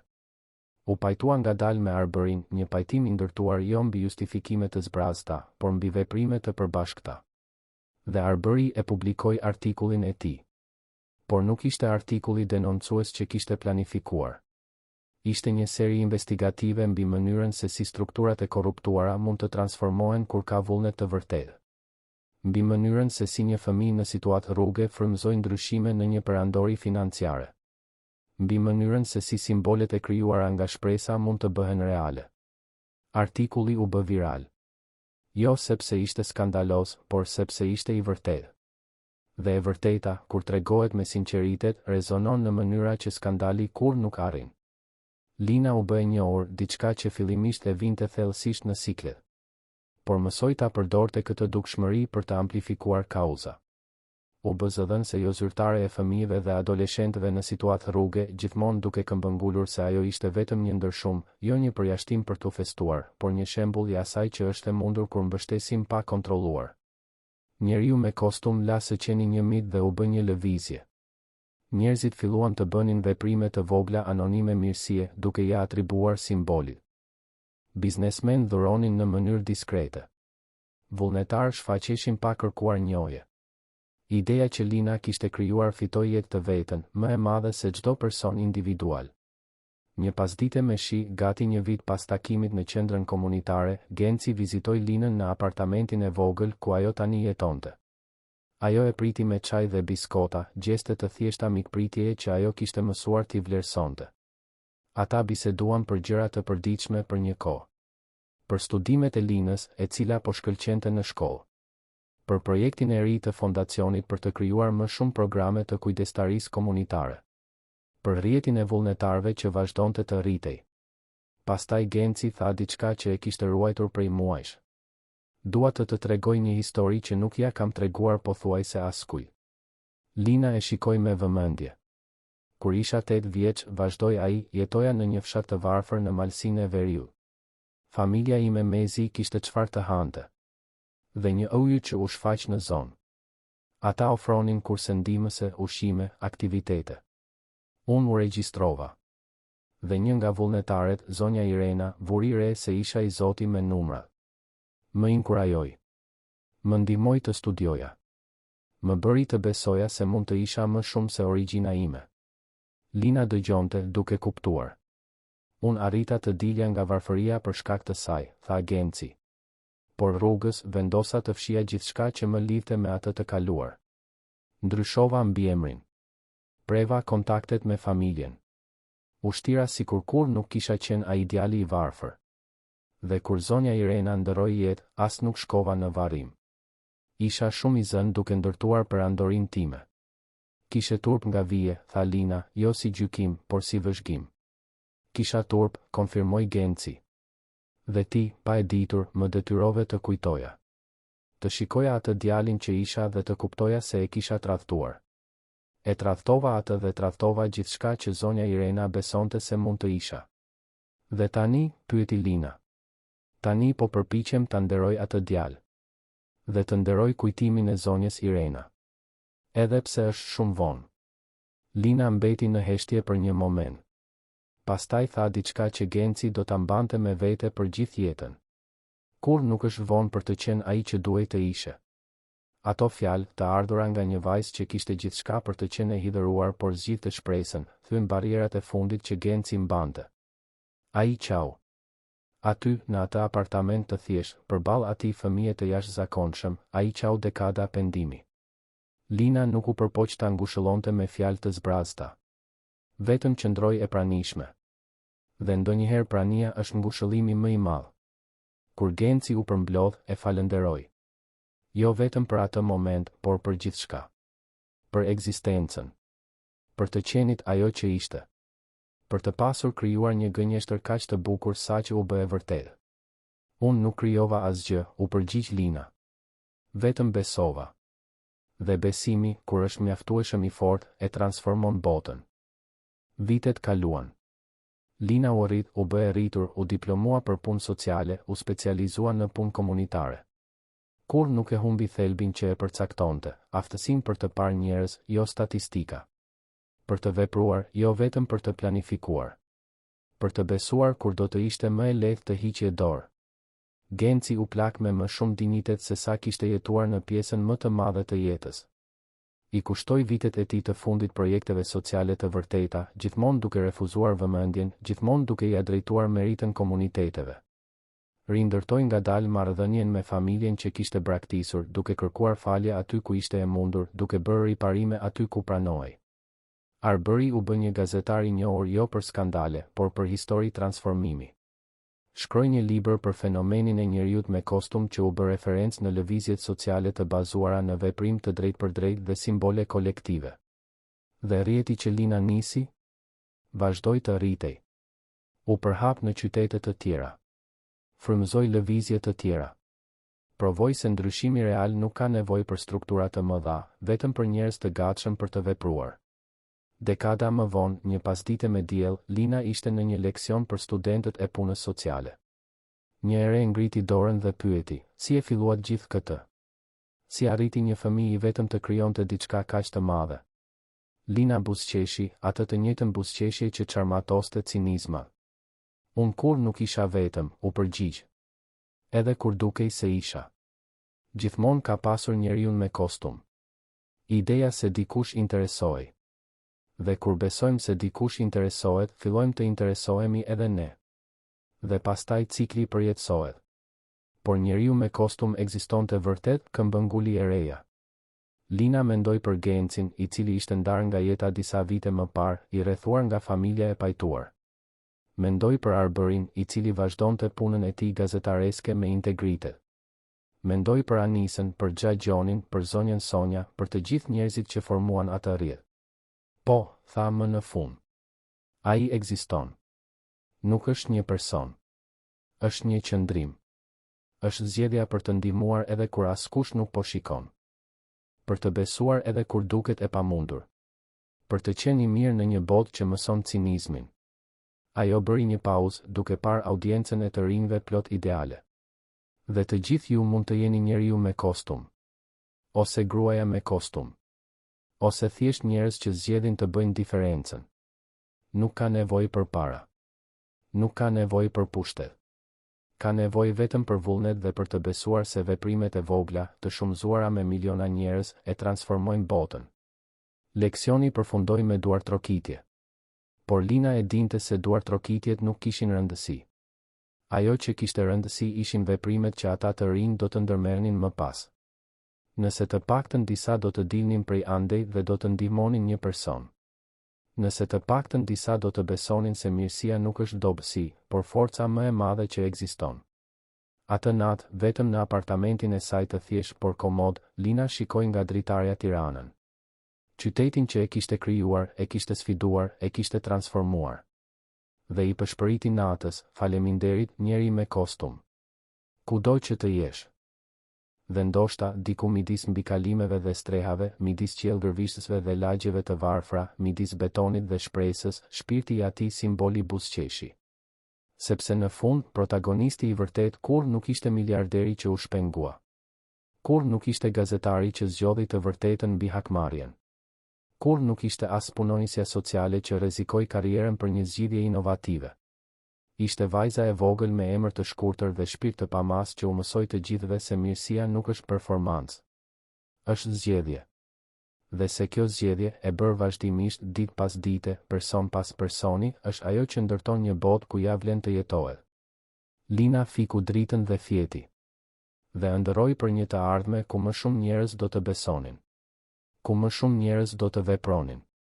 Ku njeriu me kostum do të ishte aq i zakonshëm sa do të linte se qeni përjashtim për t'u bërë normë. Sepse në fund të fundit, transformimi më i madh nuk ndodhi te Genc Mullaj, i cili mësoi të ishte përsëri njeri. As te Arbëri, i cili zbuloi se dashuria është më komplekse se zemërimi. Transformimi më i madh ndodhi në vetë idenë se një individ, sado i vogël, sado i padukshëm, mund të ndryshojë rrjedhën e perandorive, familjeve dhe fateve. Dhe kjo e vërtet, një herë e njohur, është e pamundur të mos njihet. Një herë e besuar, është e pamundur të mos besohet. Një herë e jetuar, është e pamundur të vdes. Njeriu me kostum ishte real. Gjithmonë ka qenë. Sepse ne besuam se ishte. Dhe besimi, kur është kolektiv dhe i sinqert, ka fuqinë të krijojë realitete. Tirana flinte. Por në rrugicat dhe strehat e saj, në sallat e mbledhjeve dhe kuzhinat e thjeshta, në zemrat e lodhura por shpresëdhënëse, fara që Lina kishte mbjell vazhdonte të mbinte. Të rritej. Të transformonte. Dhe kështu do të vazhdonte. Për breza. Për sa kohë të kishte kush të besonte se mirësia ka rëndësi. Se veprimet e vogla mblidhen. Se të gjithë, absolutisht të gjithë, mund të jenë njeriu me kostum që dikush ka nevojë. Historia nuk kishte fund. Sepse historitë e vërteta kur nuk kanë. Ato vetëm transformohen, zgjerohen, përjetësohen përmes njerëzve që zgjedhin t'i vazhdojnë. Dhe Lina Kodra, vajza që u bë grua, që u bë simbol, që u bë frymëzim, flinte e qetë duke e ditur se misioni i saj nuk do të mbaronte kurrë. Sepse kurrë nuk kishte të bënte me të. Kishte të bënte gjithmonë me ne. Me atë që zgjedhim të jemi. Me atë që zgjedhim të besojmë. Me botën që zgjedhim të ndërtojmë, një veprim i vogël në çdo kohë. Të dashur dëgjues, shpresojmë që historia e Linës, Gencit dhe Arbërit t'ju ketë prekur thellësisht zemrat. Nëse u emocionuat me këtë udhëtim transformimi dhe shprese, bëni like, abonohuni në kanal dhe na tregoni në komente se cili moment ju la më shumë mbresa. Çdo ditë, ne sjellim histori intensive si kjo, që zbulojnë anën më të thellë dhe të vërtetë të shpirtit njerëzor. Ju presim në episodin e ardhshëm me një histori të re që do t'ju bëjë të reflektoni për jetën, për zgjedhjet që bëjmë dhe për fuqinë që secili prej nesh ka për të transformuar botën rreth nesh. Deri së shpejti.